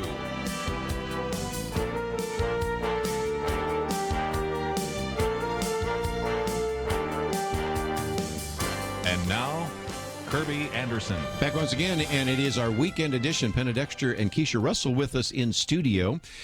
We've got calls here on immigration and the caravan, some about just kind of the contention of the political parties, as well as the Gosnell movie. And so we'll put a little bit more on the Gosnell movie on the table, because we just mentioned it, and I want to at least get to this. And one of the articles we posted, media wants to ignore the Gosnell movie, the trial of America's greatest serial killer, but Christians should not. So one way in which you have media bias is by not talking about an issue or placing it so far down your newscast or on the last page of your newspaper. The other way in which you get bias is one I'll also quote from, because this is from one of the individuals involved in actually producing the film, in which NBC has falsely, that's a nice word, misrepresented what is in the film. And in case you find yourself saying, well, I'd like to know a little bit more about this coming Thursday, in a little less than a week, we'll have a guest on that will be talking about that as well. But, Penna, this film is about a true story, and you wouldn't even know that there's a film out there if you, in most cases, looked at the mainstream media. I think the guest that Nick Pitts is going to be interviewing Thursday is Ann McAleer, and she's part of the married couple duo that produced it. They wrote a book. First of all, they were pro-choice people until they saw the Gosnell trial and they saw what happened. And they completely changed, and they saw the importance of this story to send a message. You know how stories really sometimes work to teach us principles that you can't really learn any other way. Well, that's what they saw in this. So they wrote a book. The book was very graphic about what was going on in that clinic. The movie is less so. It's very compelling, and when you see the jars of little feet and things like that, you know, that's pretty disgusting. But the blood and guts and the procedures are not shown. So, but the movie is so compelling. I've seen the rough cut of it already a few years ago. It was, first of all, the trial itself. I remember back when it happened, it took the media more than halfway through the trial to begin covering it. And we covered it here on Point of View, and we were very critical of the media. They began covering it finally at the end, and then there was the verdict and the sentencing. And then, so the McAleers, actually, they don't use the same last name. I'm forgetting right now the husband's last name. Phelim McAleer, because I've got a quote from maybe him. They are. Okay. Yes. So anyway, they wanted to make it, and they just couldn't get anybody to fund it. They finally crowdfunded the movie, and it was the most successful crowdfunding project that's ever taken place. It's taken them like 4 years to get this out there. It's finally out, and they are very passionate about it because they keep running into roadblocks everywhere. And now the roadblock is either the blackout, as you mentioned, or major news outlets like NBC trying to make it sort of relegate it to a pro-life message from fanatical people who don't want to, who don't support this, the choice message. And so, it's really been the media trying to control the narrative, and the only weapon we have against it is to just talk it up and to encourage Christians to go and see it and begin to talk it up. So it's in the, I mean, yes, you should listen to the producers this week on Point of View on Thursday with Nick, but this weekend. Go see it. Mm-hmm. It's on all over the nation. Oh yeah, I'm definitely planning on seeing You it. are? I was able to sort of scan some of the grand jury notes and report about, the case, and some of the things that they say are so compelling. And I just think it's so, irresponsible of the news not to cover this and to present the subjective sort of the story. I think it's important to get out there that this is, a possibility. This happens, and we should pay attention to it when it does. NBC, of course, I mentioned Philem McAleer is one of those producers, and he takes on NBC's story about this, in which they said, well, first of all, it's supposed to, you call it America's biggest serial killers. Well, yes, but he was only convicted of 3 murders. Well, wait a minute. The grand jury actually wanted 100 counts of murder, but this was vetoed at the highest levels by the Philadelphia Police Department because they didn't want that to affect their violent crime numbers. Then they're criticizing this, says at one point, you just make stories up about Dr. Gosnell comparing himself to George Tiller. Remember Tiller, the late-term abortionist? Well, no, you can look at the court records, and the only interview that they have, that's where he actually did so. And then the story about him when the police are investigating him playing classical music. He was. It's in the record. So it's all part of the record here. So this is a story that deserves to be covered. And it's a good illustration, I think, of media bias that we've talked about. You can have bias by not covering a story, or you can have bias by falsely covering a story. A little reminiscent earlier in the week when we had some DNA studies that came out from Elizabeth Warren, which she thought actually supported her contention. Some of the mainstream media did, and others disagreed. So this is why you need to read widely, Keisha, because if you just take one source, you may really get a biased source. Absolutely, and you just can't count on, the news to give you the truth sometimes anymore, which is really, really unfortunate. It is. Let's take a phone call here real quickly, because I know a lot of you have some comments. Randy in Missouri, I think you want to talk about the Gosnell movie. Go for it. Hey, thanks for taking my call. In regards to the movie, I think one of the most outstanding facts that comes out is how it wasn't the medical board or the medical regulators in Pennsylvania that Gosnell's conviction came about. It was a drug task force. In other words, the medical community and the medical regulators failed to do anything about Gosnell. And it reminds me of the 1989 Supreme Court case that was settled out of court just days before it was to be heard, that had nothing to do with overturning Roe v. Wade, but simply had to do with regulating abortion procedures in abortion clinics, which was the Ragsdale versus Turnock case. And at the time, there was a conspiracy, you could say, in the media and by certain political officials for that case to be settled out of court and for it not to be heard. And so we've heard for years how the abortion community, the reproductive choice community, always they always say, safe, legal, and rare, safe, legal, and rare. Well, they're not interested in safe abortions. They haven't been since 1989.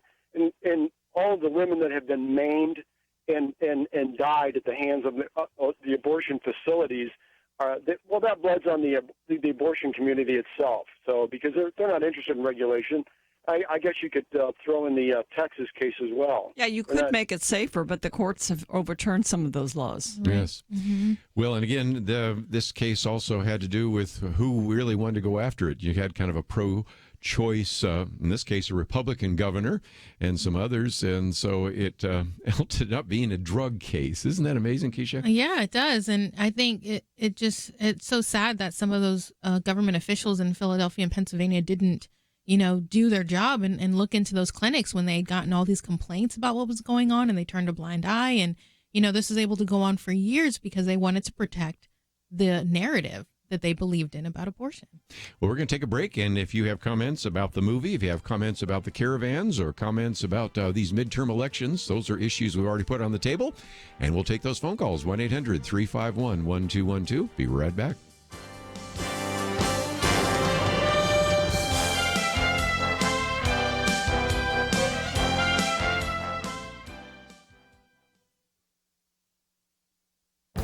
This is Viewpoints with Kerby Anderson.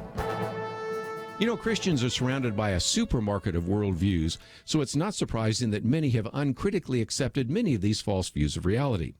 The Barna Group, in association with Summit Ministries, conducted a survey of practicing Christians to determine how they were influenced by these worldviews. What they found is that younger Christians, that would be millennials and Generation X, were much more likely to accept unbiblical worldviews than previous generations.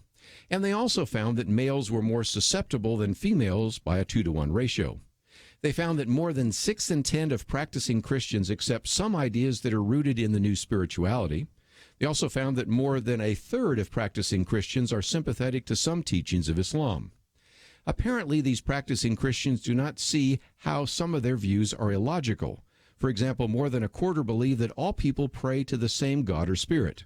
Praying to Allah, Krishna, or the God of the Bible would obviously be very different, but that does not seem to many of these Christians to be a contradiction. On issues of morality and values, many also differ from Orthodox Christianity. Nearly a quarter of them believe that what is morally right or wrong depends on what an individual believes. 1 in 5 believe that meaning and purpose come from working hard. A significant number also accept ideas promoted by socialism. Some strongly agree with the idea that the government, rather than individuals, should control as much of the resources as necessary to ensure that everyone gets a fair share, and others believe that private property encourages greed and envy. This survey is but one more reminder that we need to be teaching sound theology in our churches. I'm Kerby Anderson, and that's my point of view.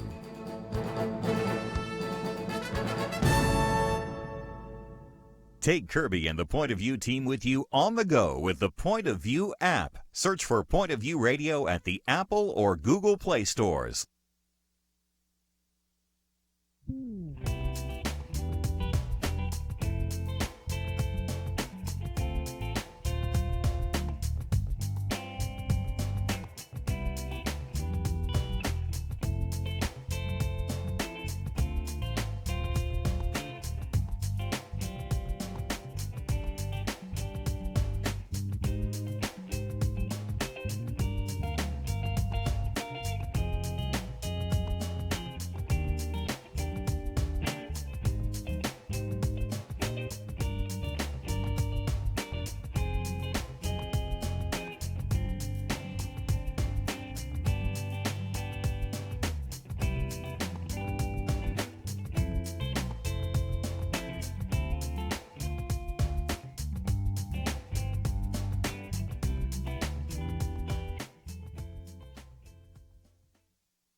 You're listening to Point of View, your listener-supported source for truth. Back once again, if you'd like to join our conversation, 1-800-351-1212, Penna, Dexter, and Keisha Russell. And let me go to Suzanne in Arizona. I think you have a story that we need to hear, so please tell us your story.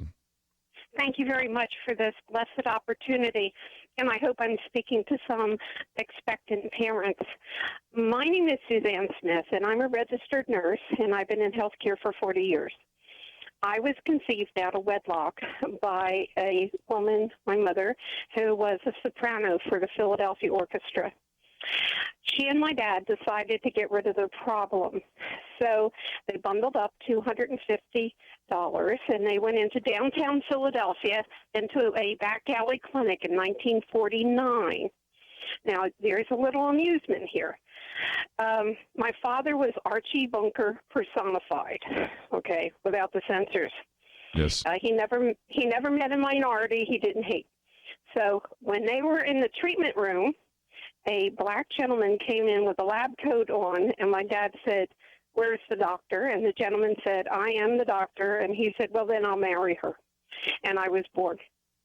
Now, ultimately, I learned this story when my mother committed suicide years later because she never reconciled her heart to her guilt and her anger. But since then, I'm a nurse, and I've been in the leadership in the medical department of 3 HMOs. And I will tell you that there's a real blind spot in the pro-life movement, because what they don't realize is the major push for abortions is the HMOs. Behind closed doors, and I have been there, when a unborn baby is discovered to have medical problems that will necessitate the baby going to the NICU after it's born, the doctors, the medical directors of the HMOs are in a flux. They want to get rid of that baby. They label the baby as a bad baby, and that's behind closed doors in the boardrooms. And so what they do is they lean on the doctor. A they lean bad on baby, the patient. is that a real term? It's a term behind closed doors. Ugh. Why the baby is bad is because the baby is going to be costly when it hits, with the possibility that it may go into the newborn ICU. So the push in the HMO is about money. Don't kid yourself. And they want to dump that baby. And their spiel is, tell her she can always get pregnant again. So there is a huge blind spot in our country with people. Of course, we've identified Planned Parenthood, et cetera, et cetera. But I want to tell people, you need to know that your HMO may be the biggest abortion provider, payer source that you ever dreamed of, because they don't want anything but perfect babies being born because they're the cheapest. And that's the bottom line. Now, I wrote 2 books that exposes these issues, chapter and verse, and one is called Guerrilla Healthcare Skills, and it's how to protect yourself when you get into the arena of the hospital and the health insurance arena. And the other one is called Nurse in My Pocket. And what I do is I teach people how to work the system, and I teach people how to fight for themselves and fight for their babies. So I'm just going to encourage everybody out there. You know what? It's a secret number within the HMOs. When they're doing the authorization for the abortions, I've had them in my hands. The baby is considered a medical problem for the mother and is considered a medical necessity. That's a lot of baloney. Very, very rare situation when that occurs, but they're labeling it as that. They can also label it under a different code. They can call it a DNC, dilatation and curettage. So that doesn't show up as an abortion. But in that cleaning and dusting of the uterus, there's a baby. So I don't mean to use up too much of your time, but I think that there's like, please look into this. Is your HMO funding DNCs, and is it funding abortions, and why? And if there's mothers out there, and I have, by God's grace, been able to come alongside of some pregnant women whose doctors said to them, well, there may be a little problem with the baby, so we're just going to abort this one and get another one. Let me ask one question about that, because some of the testing that's done, they'll ask you, well, if you're older or whatever, and so many women are older now, you need to have this test early on, and some of them aren't definitive. So even if there's a chance that there might be a problem, what is the medical community doing with those that are just a hint that there may be a problem with the baby? If an HMO is involved, they're probably being pushed to dispose of the baby. People should be aware of that, too. Yeah, I think. Yes. You know why? Because when you're so fragile when you're a pregnant mother. Yeah. I'm the mother of one, okay? And here's more history. When I was only a nursing assistant in Alamosa, Colorado Community Hospital back in the 70s, after years of fertility drugs, I finally conceived. That night on the floor, I spent 8 hours with a young woman who had spinal meningitis. I was extremely exposed. I was also very naive. I was only a nursing assistant. And so my head nurse and the director of nursing in the organization insisted that I take a prescription. I started having side effects. Then I went to the PDR, and there was a big red box around this medication, and it said it is toxic to unborn babies and will cause fetal toxicity and spinal deformations. And then I went back to each of them and I said, before I took this medication, I asked you if this would hurt my baby. I've tried for 5 years to have a baby. And they said, no problem. we'll give you a free abortion. You're a young woman, you can always have another baby. I went to the head nurse, the pharmacist that dispensed it, my family physician, and they all said to me, the night that you were exposed to spinal meningitis, we had a meeting of the Infectious Control Committee, which every hospital has, and we decided that it's better for you to lose the baby than to get spinal meningitis, and that's why we want you to take this medicine. So let me tell you what I did. I went home, and I opened the Bible, and it spontaneously opened in my hands to the 139th Psalm. And I get goosebumps all over. Fearfully and wonderfully made. Yes. And I want to tell you that they told me it was a boy. And before he was born, and then when he was born, they said his hips are not connected. He will never walk, et cetera, et cetera. I'd like to share with you that he is now 43 years old. He is a full-time professional stuntman. He was in the Army, the 82nd Airborne. Okay, that says it all. And, okay, so I share that story with people anytime, anywhere, because I want them to know, give the baby a chance. Hey, I was almost, sorry to be graphic, but this is the truth. I was almost a bucket of guts in Philadelphia. But by God's grace, I became a nurse. I've written 9 books, and I am in full-time ministry, and life is precious. That is, they told us in nursing school, it's not a baby, it's just a group of tissue. No. You know, if you squash an eagle egg, I understand you can get a $10,000 fine. Have we come so far that we don't know that eagle eggs will develop into eagles, but we think babies are tissues? We're going to have to take a break, but if nothing else, we really do appreciate you giving us the story here. But it's one of those mandatory breaks coming up here, but just an incredible story, isn't it, Keisha? Absolutely. Such an incredible story. Thank you so much for sharing. And I think, you know, that's one of the reasons why the Gosnell case and movie are so important for people to understand and see, to hear these stories about, you know, abortion, the stories that they share on the movie, and even stories like yours. And again, we're going to be talking about these upcoming elections as well. And from our good friend Marjorie Dannenfelser, she's actually added it all up. And Planned Parenthood, Emily's List, and NARAL, National Abortion Rights League, have actually decided and have spent $70 million on the midterm elections in order to actually try to flip the House so that the House of Representatives no longer has pro-life individuals but has pro-abortion individuals. So what we're talking about here not only is important in terms of the issue of human dignity, it also is affecting the elections. Let's take a break, though. When we come back, we'll take some more phone calls, have a lot more to cover. All that coming up right after this.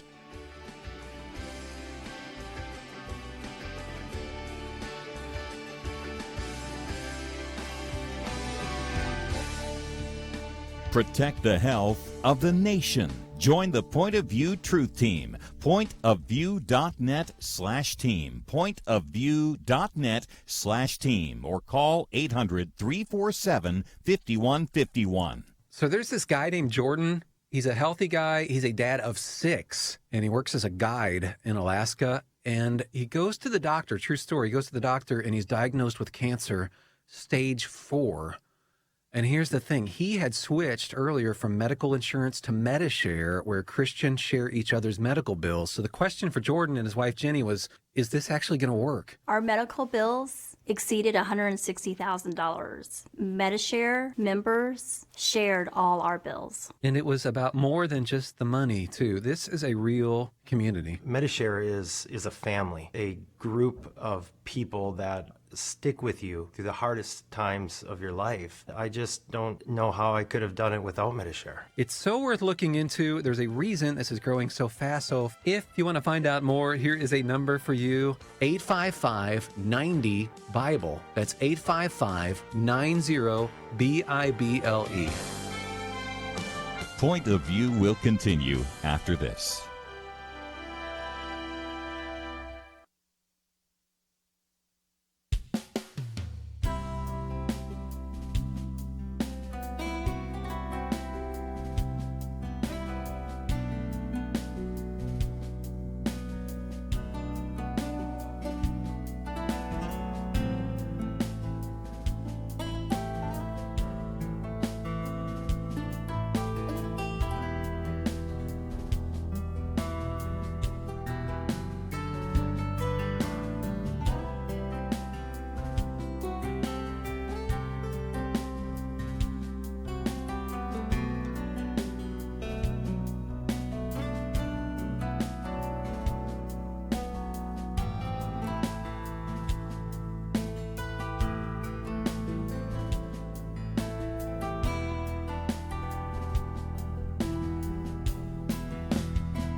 You are listening to Point of View.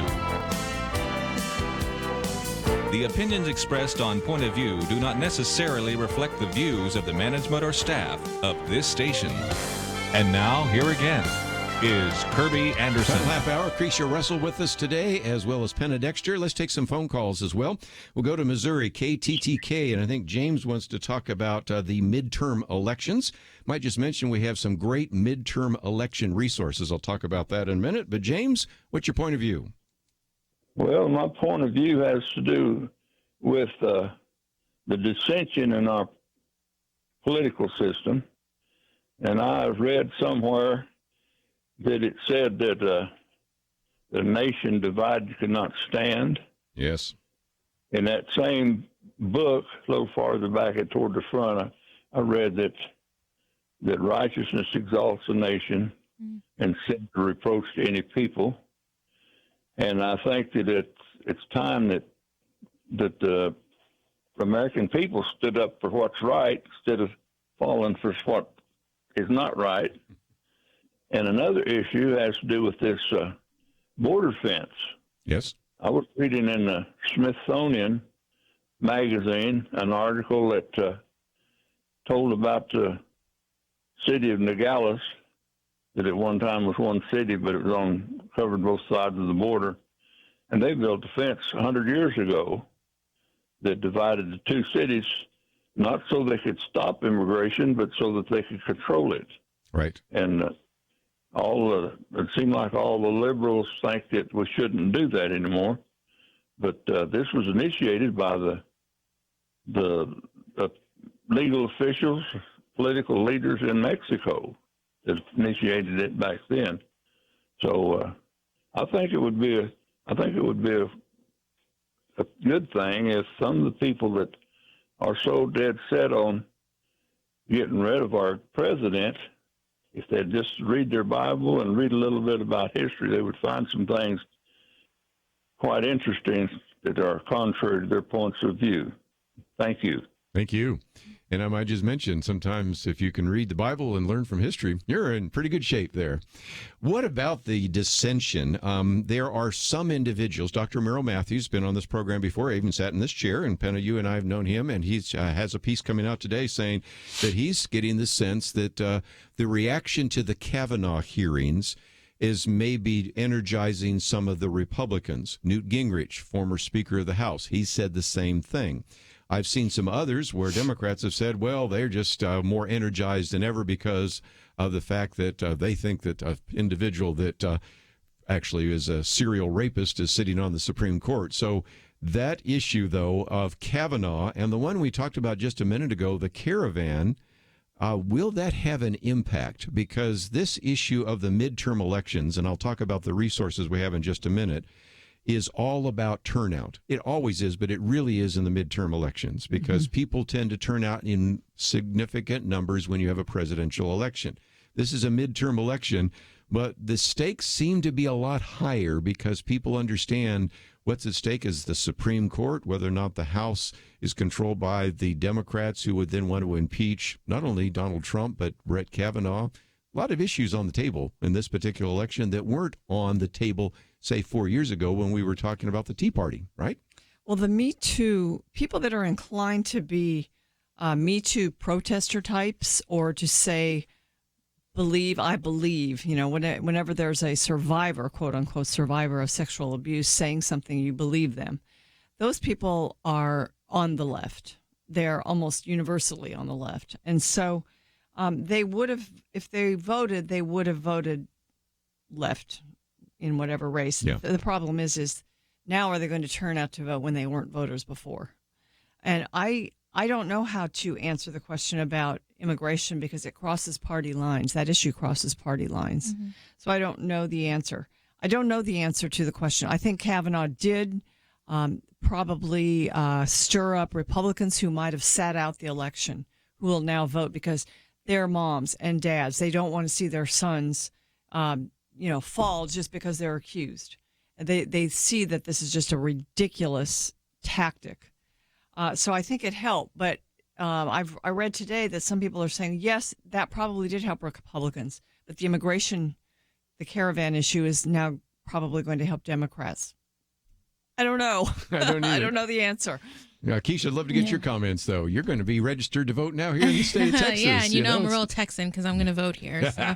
That makes you a real Texan That's now. right. Yep. That's right. But I think you're right, Penna, about, the migration issue. I think that crosses party lines, and it's very difficult to really determine how that's going to affect things. But definitely in terms of the whole Me Too and Brett Kavanaugh and everything, I think the thing that really strikes me is whether we're going to, try to, or the left is really pushing this idea that sexual assault is one of those things that's not subject to the criminal process, just not subject to the courts. And as soon as someone accuses you, then we're supposed to believe that, and we destroy somebody's life because of it. One of the articles we posted, and we'll get to in just a minute, their own worst enemy poll shows that the hashtag Me Too and the left have turned Americans against sexual accusers. Those numbers are pretty striking. But while we're talking about the midterm, some of you would say, how do I get this information? And since we just talked with James, I went to our website here that have midterm election material, and I clicked on the state of Missouri this time, and up pops Claire McCaskill. If you click on that, it tells you all about who she is, what her websites are, where you can find information. Then it has Josh Hawley, as well as some of the other independents that are running. It then has when you can register to vote. Most of us listening to this broadcast have passed now when they can register to vote, but not all.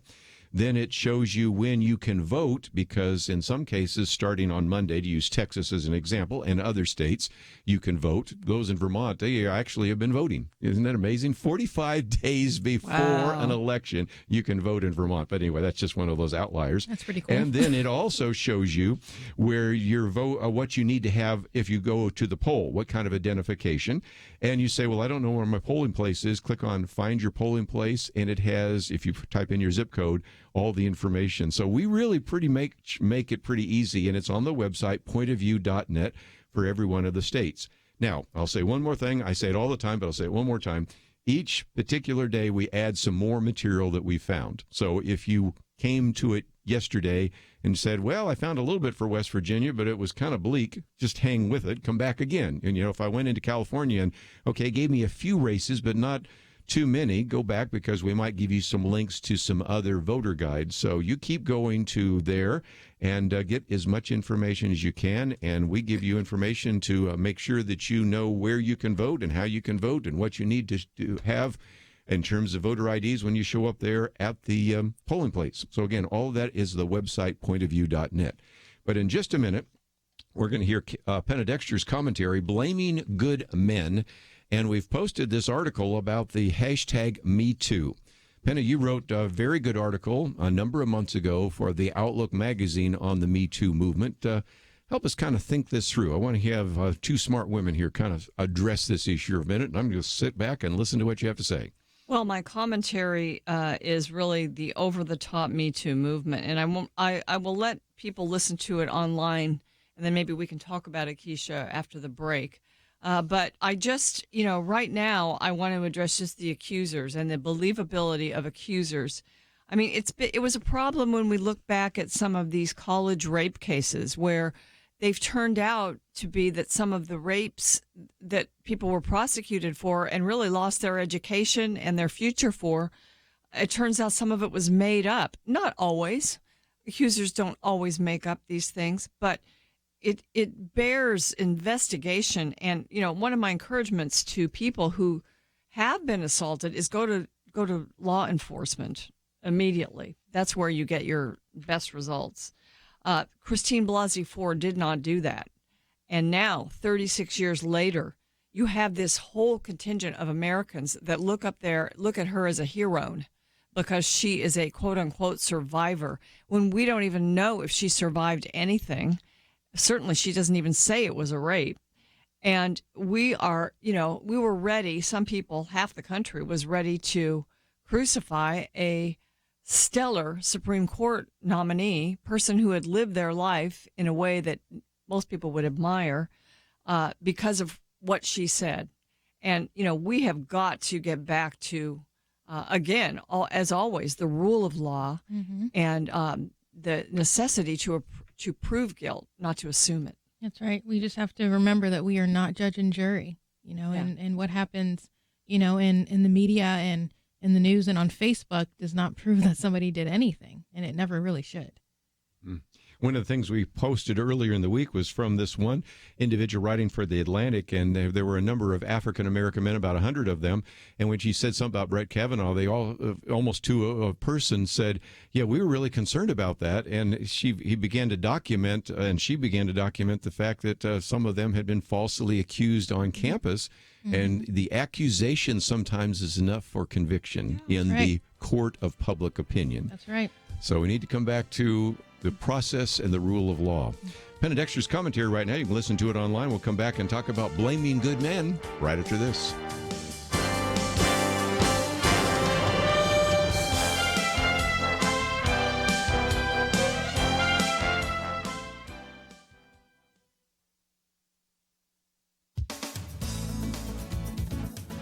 There's a particularly nasty battle tactic being deployed in the gender wars. Women are blaming good men as a group for the sins of bad actors. A recent op-ed in the Washington Post provides a disturbing example of this. Victoria Bissell-Brown, a retired history professor from Grinnell College in Pennsylvania, wrote her piece in a tone that suggests she's speaking on behalf of all women.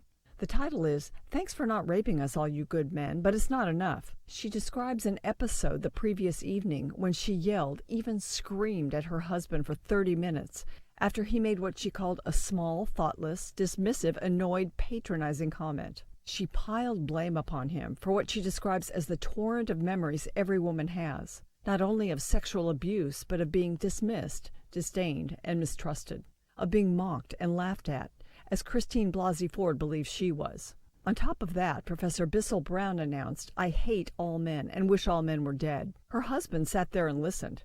"He's a good man," she writes, "but that he listens is not good enough." She writes of her rage that has risen because, quote, "in the centuries of feminist movements that have washed up and away, good men have not once organized their own mass movement to change themselves and their sons, or to attack the male culture." Yes, they have, writes commentator Ben Shapiro. Western civilization, religious education, law enforcement, and marriage are institutions that restrict men and protect women. The left seeks to tear down these institutions. It is succeeding in destroying them. We are losing the Christian consensus that once helped us recognize and deal with one another's sin nature. Tribal identity groups blame one another for real and perceived injustices. Things are really bad when feminist identity politics seeps into what would otherwise be a good marriage. For Point of View, I'm Penna Dexter.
Now, back to Point of View, your listener-supported source for truth. Back for a few more minutes, and Penna Dexter's commentary is one that was just aired. And, of course, we have Keisha Russell with us as well. And you say there's a particularly nasty battle tactic being deployed in the gender wars. Tell us about that. Yeah, well, I was talking before the break about believing women because they're women, and they may have experienced some kind of sexual assault or harassment or whatever. But the other side of that is blaming men as a group for the bad actions of some men. And so if you're a man, you are just necessarily to blame for these things. And it was an amazing piece that came out. It was an editorial in the Washington Post over the last weekend. This retired history professor, her name is Victoria Bissell-Brown. She's from Grinnell College in Pennsylvania. And she said well, this is the title of it. Thanks for not raping us, all you, quote, good men, but it's not enough. And then she talked about how the previous evening, apparently her husband said something thoughtless, and she started yelling at him. And she yelled at him for 30 minutes and piled upon him all the problems that all the women who have ever experienced anything from a dismissive comment to rape. She piled that on her husband because he's a man. Yeah. And he sat there and listened to it, which, I mean, that's bad too. He should have fought back. But he sat there and listened, and she said he is a good man. And the fact that he listened, though, didn't make him good enough to overcome this idea that he's just as responsible or responsible along with a rapist. And that's what's happened. So it was interesting because her other problem was that the good men should be organizing in order to make change in their whole gender to overcome all the problems that women have had with men's sexual harassment. They needed to have their own mass movement for change. And Ben Shapiro said, well, they did. He said, we have Western civilization. The institutions of Western civilization restrain men. Religious education restrains men. Law enforcement and marriage are all institutions that restrict men and protect women. We have all those. And guess what? You liberals are trying to tear all of those down. So, it's just my conclusion is how sad it is that you can go into a good marriage now and have someone blaming their own good husband who listens for all the sins of all the men.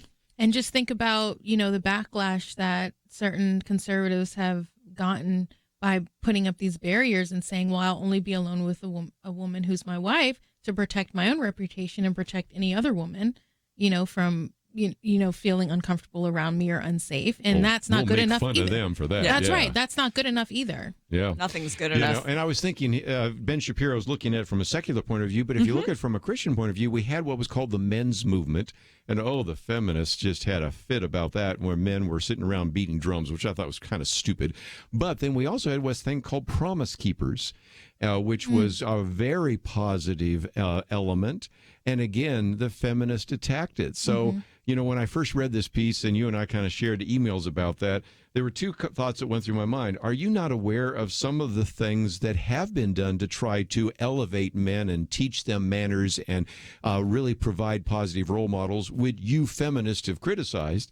And number two, when you rant and rave for 30 minutes and blame your husband for every evil, every toxic masculine man has done in the history of Western civilization, can you tell me a little bit about your relationship with your father or your brothers? Yeah. Have you ever been assaulted? I mean, just that overreaction at that point, I thought was kind of telling. But the bottom line is, she at the end said, well, you're a good man, but you're still a mess, And that's not good enough. It's not good You'll enough. listen, but that's not good enough. So anyway, Penna Dexter's commentary, really well done. And if you're nothing else, it is something we make available to you. We actually encourage you to sign up. On the right-hand side there, you'll see a thing that said sign up. It's a little red piece. Just click on that. And then we send you my commentaries Monday through Friday. And on Saturday, that would be tomorrow. If you sign up right now, you get Penna Dexter's commentary in your inbox. You can read it. You can read it or listen, whatever you want to do. Listen, all those kinds of things. And, of course, many of you out there actually hear Penna Dexter's commentary in some of the radio networks, so it's just great to have you here. I only got a few minutes left. I thought I'd mention two things that we have posted.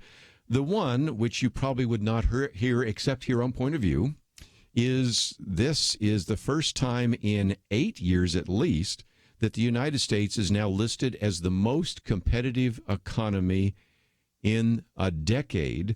And if you want to understand that, they rank all 140 countries that are rankable. Some are so much a disaster, they're not worth it.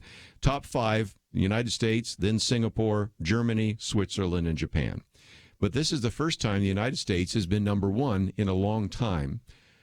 Due to President Barack Obama's, in the previous 8 years. He would like to have you think that, but no. Anyway, I just want to put that on the table because you know what? Any of the good news just never gets covered by the mainstream press. Have you noticed that, or am I missing that? Yeah. I noticed some communication coming out of the White House this week about the regulations that have been repealed and really how much that has really done for our economy. So that's part of it. And then there's the tax cuts, of course, which the Democrats want to reverse. Yeah, those tax cuts, I have to tell you, January, I was very grateful. And I think even the people who might not like President Trump got some extra money in that paycheck by January. Yeah, at that least. speaks volumes, doesn't it? Yeah, it certainly does.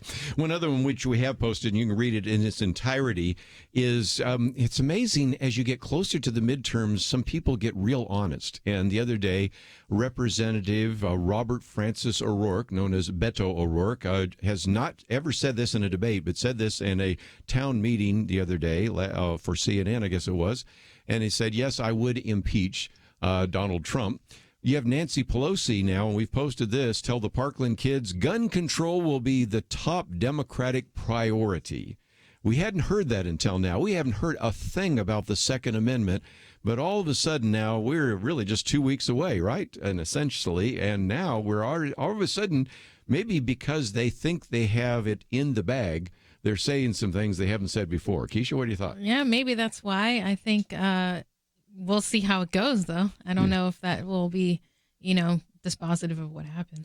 And some other things have happened, and that is, I mentioned Missouri before. Claire McCaskill was caught on video, Penna, making some statements, and if I can summarize them, the statements are pretty simple. That is, we really can't tell everybody what we want to do, right? Yeah, they don't advertise or say that they're getting money from Planned Parenthood. As a matter of fact, Planned Parenthood is not openly and overtly funding the McCaskill campaign because everyone realizes that she's in a place where there are a lot of pro-lifers in the state of Missouri. But Project Veritas and James O'Keefe went in there and started asking questions, and they found out that there is support from Planned Parenthood that's indirect. His campaign staffers admitted this. He got it on tape, and so that information is now out there, and they expect her to fully support quote-unquote reproductive rights, and she has done that throughout her tenure as a senator. She just doesn't want to be openly vocal about it. She wants to play one side against the other, and she's in a very tight race. He's doing that. He's exposing some of these senators. He also exposed Bredesen, the opponent of Marshall Blackburn in Tennessee. For saying he said he would have voted against Brett Kavanaugh, but then inside the campaign he was caught on tape saying he wouldn't have voted. He wouldn't have voted for Brett Kavanaugh. He would have voted against him. So, again, they're finding out some truths out here right here before the election. And you're going to be in, maybe even this weekend, in a conversation with somebody saying, now, where did you hear that? You go to pointofview.net, and you'll find that. If you want to know about religious liberty, go to firstliberty.org. You've got some great booklets and resources and things there. So, Keisha, it's just been great to have you on the program and in the studio today. Thank you so much for having me. It's my pleasure. Looking forward to the next opportunity. Penna, thank you as well for writing your good pieces. Thank you again for sitting in for me. Sure. And we have a weekend and then a busy week next week. And I will be doing a little bit of teaching, so we'll have a few people sitting in here from Nick Pitts to Debbie Georgiadis, but we'll all be back around the round table on Friday. At least Kelly Shackelford and I will do that, and we'll see what we can do without Penna, because she'll be taking care of some family business. But I want to thank Doug and Steve. Have a great weekend. See you back here on Monday. Protect the health of the nation. Join the Point of View Truth Team. Pointofview.net/team. Pointofview.net/team. Or call 800-347-5151. So there's this guy named Jordan. He's a healthy guy. He's a dad of 6, and he works as a guide in Alaska. And he goes to the doctor. True story. He goes to the doctor, and he's diagnosed with cancer, stage 4. And here's the thing. He had switched earlier from medical insurance to Medishare, where Christians share each other's medical bills. So the question for Jordan and his wife, Jenny, was, is this actually going to work? Our medical bills exceeded $160,000. Medishare members shared all our bills. And it was about more than just the money, too. This is a real community. Medishare is a family, a group of people that stick with you through the hardest times of your life. I just don't know how I could have done it without Medishare. It's so worth looking into. There's a reason this is growing so fast. So if you want to find out more, here is a number for you, 855-90-BIBLE. That's 855-90-BIBLE. Point of View is produced by Point of View Ministries.